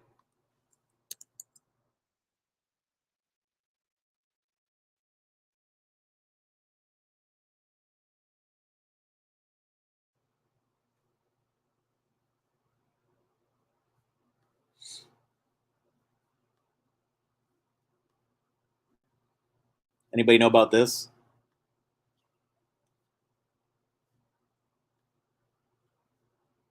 Because I say that their job is to enforce the law, but is it? The Federal Bureau of Investigation is acknowledging it is no longer a law enforcement agency, at least not primarily one. Instead, the FBI now lists national security as its primary mission, and it has done so with little attention. The old fact sheet the Bureau gave to the media said the primary function of the FBI is law enforcement. That's the old one, guys. Now, Foreign Policy reported that the Bureau's fact sheet has been changed to say the primary function of the FBI is national security. So they literally told everybody they're no longer the main law enforcement agency in America. They are now the main national security agency in America. So I guess what that means, ladies and gentlemen, is that the FBI has given up law enforcement as their jurisdiction. So does that mean that somebody else can take over? Military? Do we have any military police just like ready to go? Just anybody think that that might be something they might have thought of? I don't know. Some MPs out there to take over where, I don't know. Well, that's a good question. Mission Control said, so what does the Department of Homeland Security do? Good question. Because I thought that was supposed to be the agency that was going to like address all this, that a lot of it was going to get folded into DHS. But no, it just became another bloated agency. Well, again, so you're asking a good question, Mission Control. So who is doing it? Like, again, if the FBI can just quietly change their main mission from law enforcement to national security, then whose main mission is law enforcement? Anyone, guys? So again, like, we have to ask this question. I mean, why aren't our political leaders asking these questions? Where is the leadership in this country to ask these questions and get the answers to them, and then get the solutions in place once the questions get answered? Because as far as I can tell, ladies and gentlemen, what this means is we no longer have any federal bureau monitoring law enforcement functions. They no longer see it as their long-term goal to enforce law. Now their goal is security. That's it.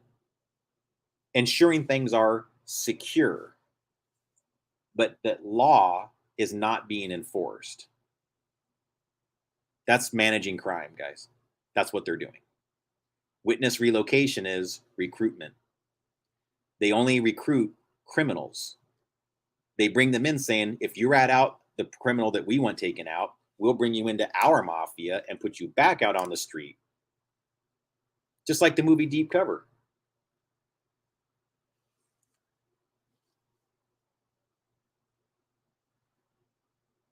So yeah, guys, like, let's forget this whole left-right bullshit. It's done. It's over. Let's forget about all of this. I mean, like, we have to completely start from the ground up when it comes to, like, figuring it all out. And congratulations, those of you who thought the government was too bloated, you're right. Because the whole reason why we can't get a solution to this right now is exactly that thing. Nobody really knows who's supposed to be doing what. So I'm hoping that facilitates that. I hope that we, like, now, like, the people whose attention that I've gotten the last couple years, who may not have known me before and thought I was just some guy that flailed his arms around. No, I'm telling you guys, like, this is super important for our country to be thinking about. These aren't just mission statements. This means literally what I'm telling you. This means that nobody is in charge of federal law enforcement, and they're admitting it. But congratulations, military, because if you're a white hat and you're a benevolent and you want to actually change this country for the better, then you can take over that law enforcement function now, because the FBI has obviously said that they're not doing it. Correct? And then my suggestion is that now that we do that, oh, guys, the school shootings are, I mean, it's just tons of false flag shit. That Walmart thing that happened back in East Coast, guys, oh my God. False flag, LARP. Okay, it is. Guys, that didn't just happen anywhere. I'm going to be straight up with you. I have been inside that Walmart in Chesapeake, Virginia, many times where that shooting happened. And I'm in Oregon right now. Don't you think it's a little bit weird that a false flag, and I'm a guy that tells you the etymology of false flags. I've had a cousin that was in a false flag. Yes, guys, San Bernardino shooting down there. One of my cousins was in the building when it happened. I know a lot about this. On top of that, my Aunt Catherine Warma, her sister Kim Warma, is the co-owner of ProAct Crisis Assault Actor Training, a network of crisis actors. Do I know something about how Nazis fake things? Yes, I do. It's a matter of whether or not you actually believe me and think that I'm actually giving you legit information. And after that, it's like, so where is the rest of the people? You know what I'm saying, guys? Like, I have to get people more in the population to understand what I'm saying. Because there's people out there that have roles where they would have to take over functions of the FBI, or they would have to take over functions of certain groups, and they would have to do it in a way that would make groups like where I come from typically go like, "Hey, you can't do that. That's unconstitutional." It's like, "No, no, guys. Everything we're existing in right now is unconstitutional. We've got to get it back to where we can actually be what we were." I mean, look, we weren't perfect, but we have the right ideology, we have the right structure, we have the wrong execution. We have people that are doing it badly by design.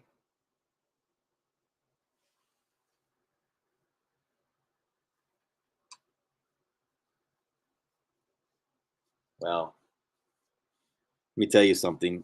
I do know how this all works, guys. And yeah, I mean, you want to talk about leverage? This is why I don't understand. Like, if people want meaningful change, I promise you, amplifying my influence in the public discourse will get you there. Once people see my information, and I'm not dying to be put out there as some public figure, I'm telling you that it forces the narrative, guys. Like, I'm willing to do it because it, once people see my birth certificate, understand the weird adoption things in my family, they understand my grandfather was a serial pedophile that was let go by a family that has more intelligence and DOJ, FBI connections than God. That tells you everything, you guys, because they love the Democrats. They love MSNBC, and they're protected by both, and they offer protection to both. So if I tell you that I've got family members that are being accused of directly, not through their characters, are directly accused of protecting sex offenders, you can bet that there's something legit there, because it's more than one. It's both sides of the family, and that's what I was like really disturbed to learn about. It's one thing when I knew my grandfather was a pedophile. When I learned I had an uncle that seemed to be protecting some boys that raped a girl, that about made my head explode. And then I started finding more cases that are connected to more abstract things, showing that, yeah, this is kind of a system protecting these people and giving them protection and jobs is a system. And I've got relatives that are behind it. And I don't want that to be my family name's legacy. I'm going to fight that shit all the way to the end. They do not deserve to be saddled with that. I've got really good, solid family members that I know would not be down with this at all.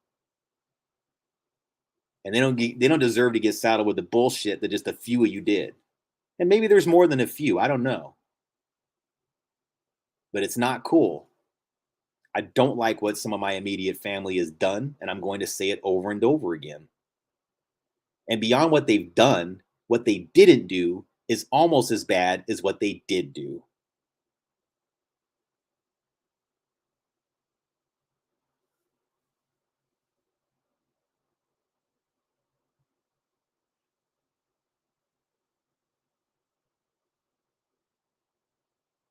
Well, we're cool, Mission Control. I don't know if we had any issues. I don't know about it, but look, that happens a lot though. Just so you guys, so somebody said in here that somebody got.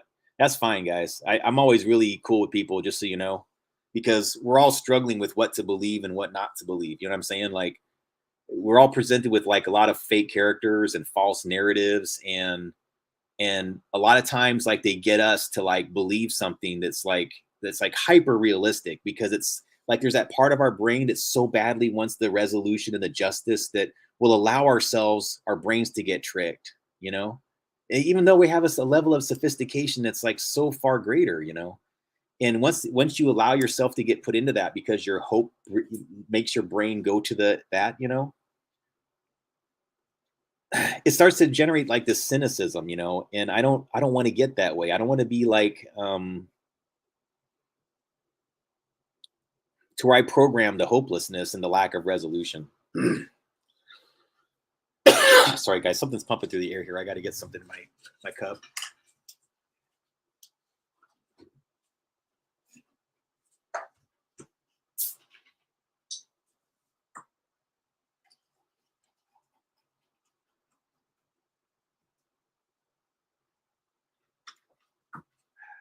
All right.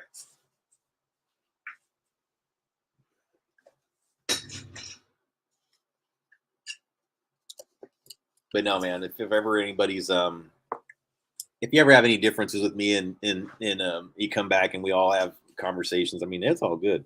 I expect people to get challenged by my channel and unsubscribe once or twice if they're actually confronting the issues, because I've done that to other people, just so you know. There's people like right now that I love their channels, and nearly everything they put out I think is brilliant. But because I was like, it's kind of like the Mexican Nazi thing. Like, somebody challenged me with that, and being Mexican, and then also having to deal with like Nazi connections in my family. Somebody saying that to me, and that being the group that harmed them. You see what I'm saying? Like, what that does, where you're trying to like listen to this person, but you're like going, no, no, no, no, no, no, no. Nobody who comes from people like me could do that to you. That'd be horrible. No, no, I can't imagine they would do that to you. No, no, no, no, no, no, no. That's going to be part of the process, you know, if you've been buying into the narrative all your life. Like that person's challenging you. So again, like sometimes you go like, disconnect. Oh, this person's no. They're just messing with my mind at this point. I can't do this. And so again, I would sometimes like temporarily cancel their channel and I'd take them off my subscription thing, or sometimes we would just share some words back and forth where I said, I don't agree with you and whatever. But no, by and large, uh, I've learned now that when I took that position in my own cases, it was just because, again, like that Nazi thing, that really confronted me. And so that was a person that I think I just dropped out of communication with for like over a year, you know, even though they'd told me some pretty solid information. So,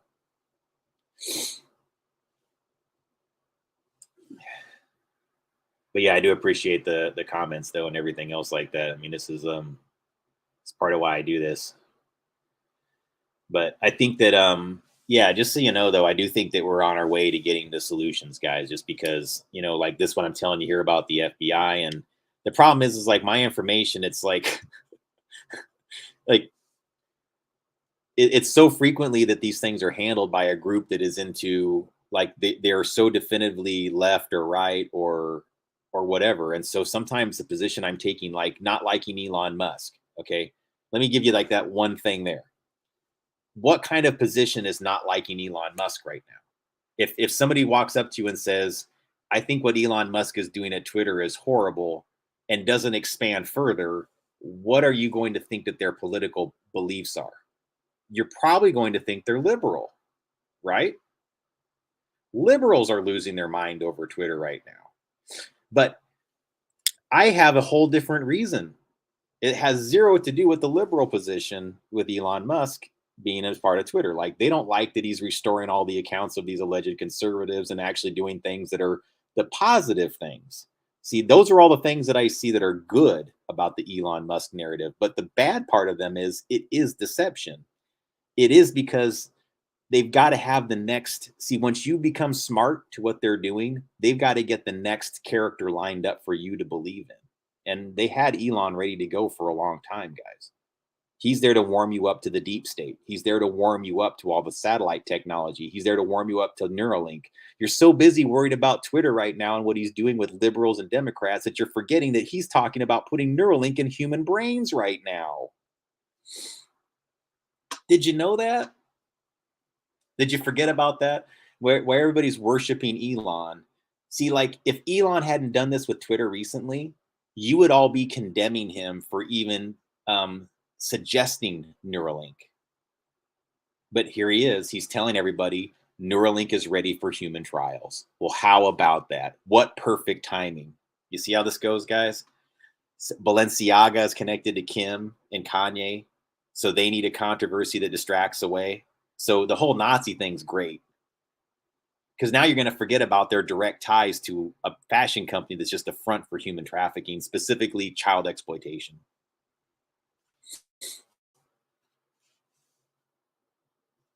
Right?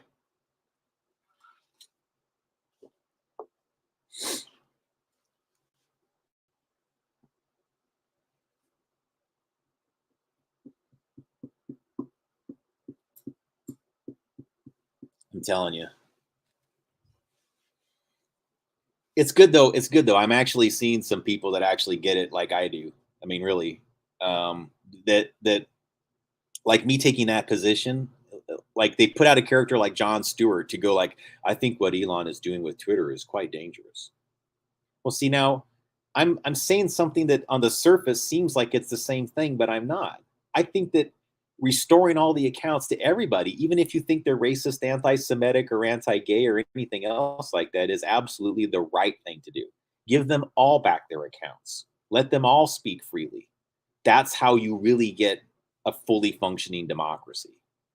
Let people say stupid shit. Let them. The public will decide. Okay? Like like this whole idea that you got to like censor it all before it gets out there is like, I mean, you know, how draconian is that? But that's a liberal position. you believe in freedom of speech. I thought it was the conservatives who were all like going, yeah, but you can't say that about sex. You can't say that about religion. You can't say that about whatever. But no, no. Guess who's turned into that group? Who you can't say this about that? It's turned into the Dems. It's turned into the liberals. The liberals are saying you can't say this about that. See, you've turned into your own worst nightmare as a group. But is it real? Is it actually happening that way? Or are we being tricked into believing it's that way through social media and bots? Because the problem is I do know quite a few people that actually kind of see the world this way, and sometimes they're in front of me. But I don't know. I still think that a lot of this is being engineered. We're being tricked into thinking people are more polarized than they are. And now that that's starting to fail, they're having to come up with more sophisticated ways of getting us to buy into their narratives. So again, distract, distract, distract, and now we get. Oh, by the way, Neuralink's going into human trials here in about a month. Forget about that.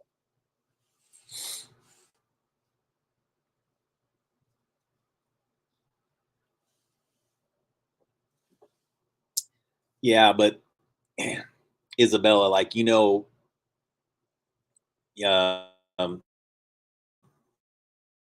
So Isabella said, hang on here. The Neuralink is a hot ticket item. First one is really just a visual cortex stimulator, but it's a start. I mean, guys, like I've been talking for a long time about a technology that's sort of like Google Glass that's already inside the visual cortex. So it's already happening. I'm just gonna I'll be straight up with you guys. Like I don't have it in me, and I can't produce a white paper for you. But I've been given this as by the sidelines for a long time. That the way that the elite, the Khazarian mafia, and people at that level have been communicating for a long time involves like technology where they're passing things over non-standard servers. Like they use servers and they use data routes, but they can turn people into like point of presence nodes where you're transmitting data node to node via networks using brain interface, visual cortex interface technologies that do something very similar to a combination of like what Google Glasses and Apple Glasses does with delivering your email and things at a basic level, but it can also go into full blown VR environments. And that certain people have been using this technology for a long time. Now, again, though, I try not to go fully into this type of topic very frequently because I lack the white paper. But what I was told is that it operates on both electrical, like it requires standard electricity, right? Like you need regular power for it. And that's why they developed wireless resonant energy link as a wireless power system, is to feed it energy wirelessly. So where you can do it like the Qi energy system, where you charge your phone up.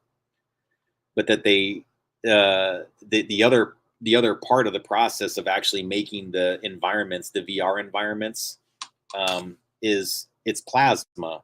So it's a combination of electricity and human etheric plasma. And so it's also driving a lot of what's going on right now behaviorally within our culture. And until like there's an admission that this technology is being used, things are just going to keep getting weirder. So there's going to have to be some like come to Jesus moment at some point in time where people start admitting that they've already put neural links in people, and that's contributing to some of the weirdness. Because it's already happening, guys. It is. What I try to explain to folks is that with a device like a Neuralink, the way excuse me, the way it was explained to me is that part of the technology, it's like so it's like similar to Google Glass in that you have a lens, right, where you see the time and it'll tell you that you have an email, like your Apple Watch has a display with very basic information, and that primarily populates one corner of one eye. And there was something about what I was told is the reason why it's created things that extend beyond the individual users is because everything that we exist in is a human brainwave process where we're bending plasma. And so as long as people deny that this is how things work, accepting that what's going on is going to be difficult for you to accept. So let me just help flesh this out a little bit.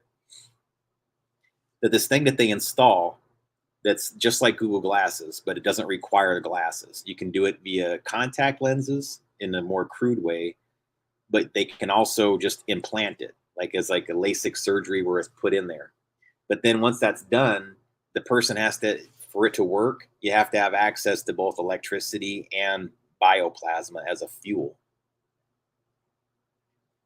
Once that works that way, they can pass emails back and forth, share files, videos, record things, whatever, emails, all of it. And they can synchronize their activities in ways that are spooky, just like computers can, like an Internet of Things, but where humans are the nodes between one another. And it was warned to me, and I can show you an article I did, guys, like back in when I was in Las Vegas, as a matter of fact, from maybe 2 years ago or maybe longer. And I was saying that at the time, like, here's the problem, guys, that the way this technology is working on the people who've had it installed is they're overstimulating one half of their brain. So one half of their brain is constantly receiving digital pulses on a regular basis, because like all the emails they get, it's, push notifications, all of that. One eye is always getting stimulated using digital modulation. And the other brain is left mostly dormant, or the other side of the brain's left mostly dormant and isn't primed the same way. And so it creates these abnormalities in both behavior and in reality perception to the individual user, because part of their brain is functioning differently than the other. One is functioning more like a natural organic waveform, and the other side is constantly being bombarded with digital pulsing right next to the pineal gland in an area where it directly inputs it digitally. And that's not a human organic process. So all these different people using the technology start to hive similarly, but it's a malformed circular grid. They're no longer producing the standard circular grid that human brainwave generates. One side's performing the standard wave, the other side's going boom, boom, boom, boom, boom, boom, boom, boom, boom, boom, while the other one's going. And that this creates abnormalities in behavior and complete changes in the individual. And they become more machine-like. They become more inclined to just, behave however they want to. It's more do what thou will becomes easier. The whole Aleister Crowley, do what thou wilt is the rule of the law type thing. But yeah, getting to some of your comments, like that's one of the reasons why I don't like Bluetooth. I mean, I don't want Bluetooth anywhere near my head. I don't want it by my ears. It's digital modulation that I'm welcoming right next to major, like the Apple Watch. Again, stupid idea, guys. A very bad thing for you to have on your wrist. You don't want to have, okay, the Russians know this. There's a doctor, Dr. Karatov, who invented the camera that I use called the BioWell to measure human electrical things. You get your readings from your fingers. Whenever if you wanted me to measure your biofield for you and tell you how strong your bioenergy is, I would take the readings from every one of your fingertips. So you're going to tell me that having something around your wrist that uses Bluetooth at 2.4 or 2.5 gigahertz, Wi-Fi at 2.4 gigahertz, and other various signals, I'm not sure what else is in there, that are right next to an area where all your nerve endings and electrical signals pass into your fingers. If you're going to tell me that doesn't affect human behavior, I'm going to say I disagree. I'm just saying, because I know more about the electrical flow of the human body and how it changes plasma fields and structured belief systems. Exposing yourself to a constant bombardment of Bluetooth technology, whether it's earbuds or having an Apple Watch, I think is a really, really bad idea.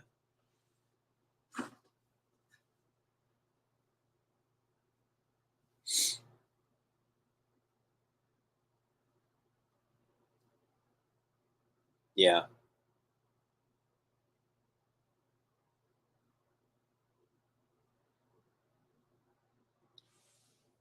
Well, I'm getting into the 3 hour plus, thing here, guys. So I'm probably going to stop bringing up new topics and start winding down, the ones that I'm talking about currently. But like, I want you to think about what I just told you when we think about everything else here involving the FBI. FBI's primary mission is now counterterrorism and counterintelligence. And so really, guys, I mean, what we have is no one's monitoring the coup. I mean, they're too busy creating the coup to monitor the coup.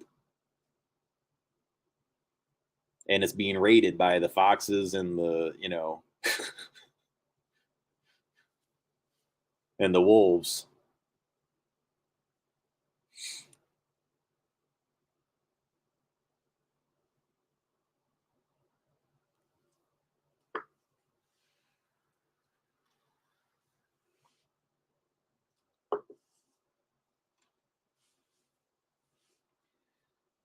But it's important, guys, like, because I wanted to mention this part here, guys, because I did do a bunch of like kind of provocative articles by the FBI.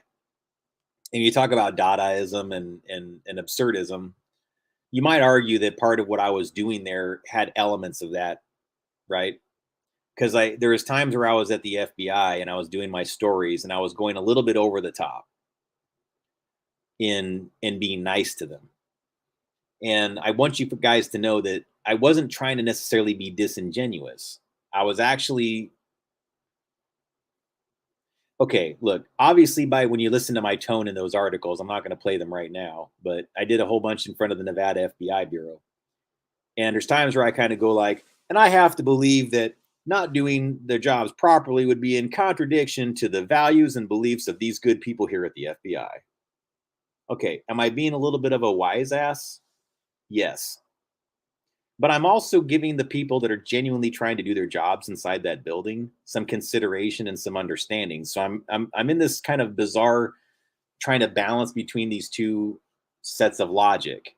There are people that don't understand all these things that are going on, that really believe in earnest that they're doing their jobs and they're in a place where they can do their jobs to the best of their ability. They think that the FBI is an effective place to practice law enforcement, and it's not. So I don't want to insult those people because they actually cared and they signed up to do their jobs.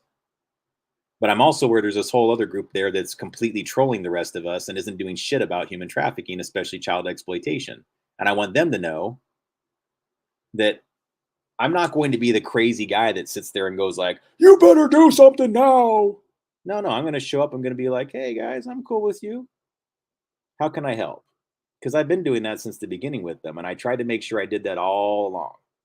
I knew they were COINTELPRO. I knew they were the ones behind all kinds of assassinations. I know Hoover's a dick. I know all this. They don't have good roots, guys. They just don't. But I still showed up with knowing that they're the law enforcement agency that handles federal crimes. So I had to deal with them first. And I learned, like a lot of other people do, that they're not enforcing the law. That this article is something you really got to pay attention to understand like how they're thinking now. They can just say that they're about national security, about homeland security. Well, security, what is that? Just securing things, making sure things stay static. They're fixed. They don't go in too many different directions here or there. So they're securing things, definitely. But you're not more secure as a result. You're not safer. They are. Their networks are. The cartels are. The criminals are safer. In making the criminals safer, I guess they feel like that, or they're claiming, or perhaps that behind the scenes, they say the end result is this results in greater national security. I don't know. But we know now that enforcing the law is no longer something that they even place inside their charter as their mission. And that's worth noting. And that's something that more people need to figure out why that happened, who made that decision, why was it made, and why has it not been discussed at a greater level? Because that's a pretty huge deal.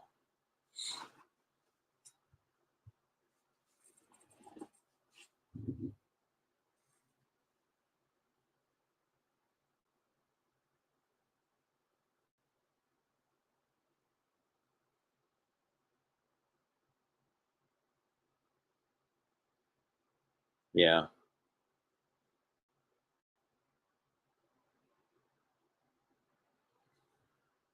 Hey man, if you know somebody in FBI that's, this used to be in Virginia ex FBI or whatever, I'm just letting you know, man. Like I spent a lot of time in Virginia, months, and that didn't give any traction to my story or any of my information. And I was like not that far away from FBI Langley and all that. So, I mean, they know who I am. Let's face it, guys. You don't go do like a dozen stories in front of an FBI office and cameras and actually have a 2 hour sit down with one of their agents and have them not track you to some degree. I made sure they tracked my ass. I know you're like, why would you do that? Why would you welcome that? Well, so they can't say I'm doing shady shit. I'm bringing things. I've got, this is what's going on, guys. You want to do something about it? No. I don't know what that is. I don't know what you're talking about. Oh, please, dude. I mean, like I've heard that excuse, like that I get that from my own family. Like, is that happen? I don't even know that exists. So I know where the FBI gets their method from.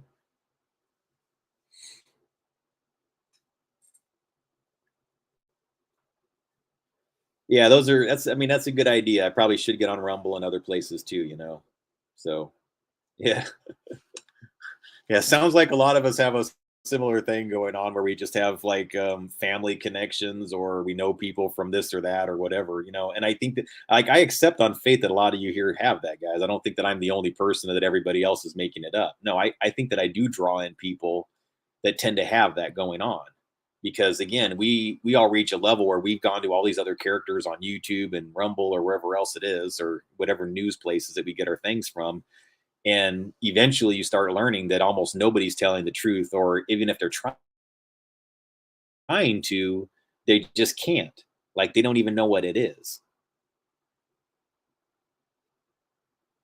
They'll report something. What I mean to say is a lot of times like, and look, I have to do it too. Like I don't always know what element of something that I'm saying is 100%, but I at least try to tell people this is something that I got as a tip from the sidelines, or here's something I don't have an exact white paper on, but I find it plausible. I mean, I try to like give you all those prefaces to say that this is not 100% definitive, but it resonates as true with me. And anymore, even if you have the white paper, you still have to approach information that way, because a white paper doesn't even mean shit. I can't tell many like somebody show me a patent or something on how a thing works, and I'm like, no, this is coded, man. This isn't really what it says it is all. I mean, it's a something that's meant to pass some other information while pretending that it is what it is.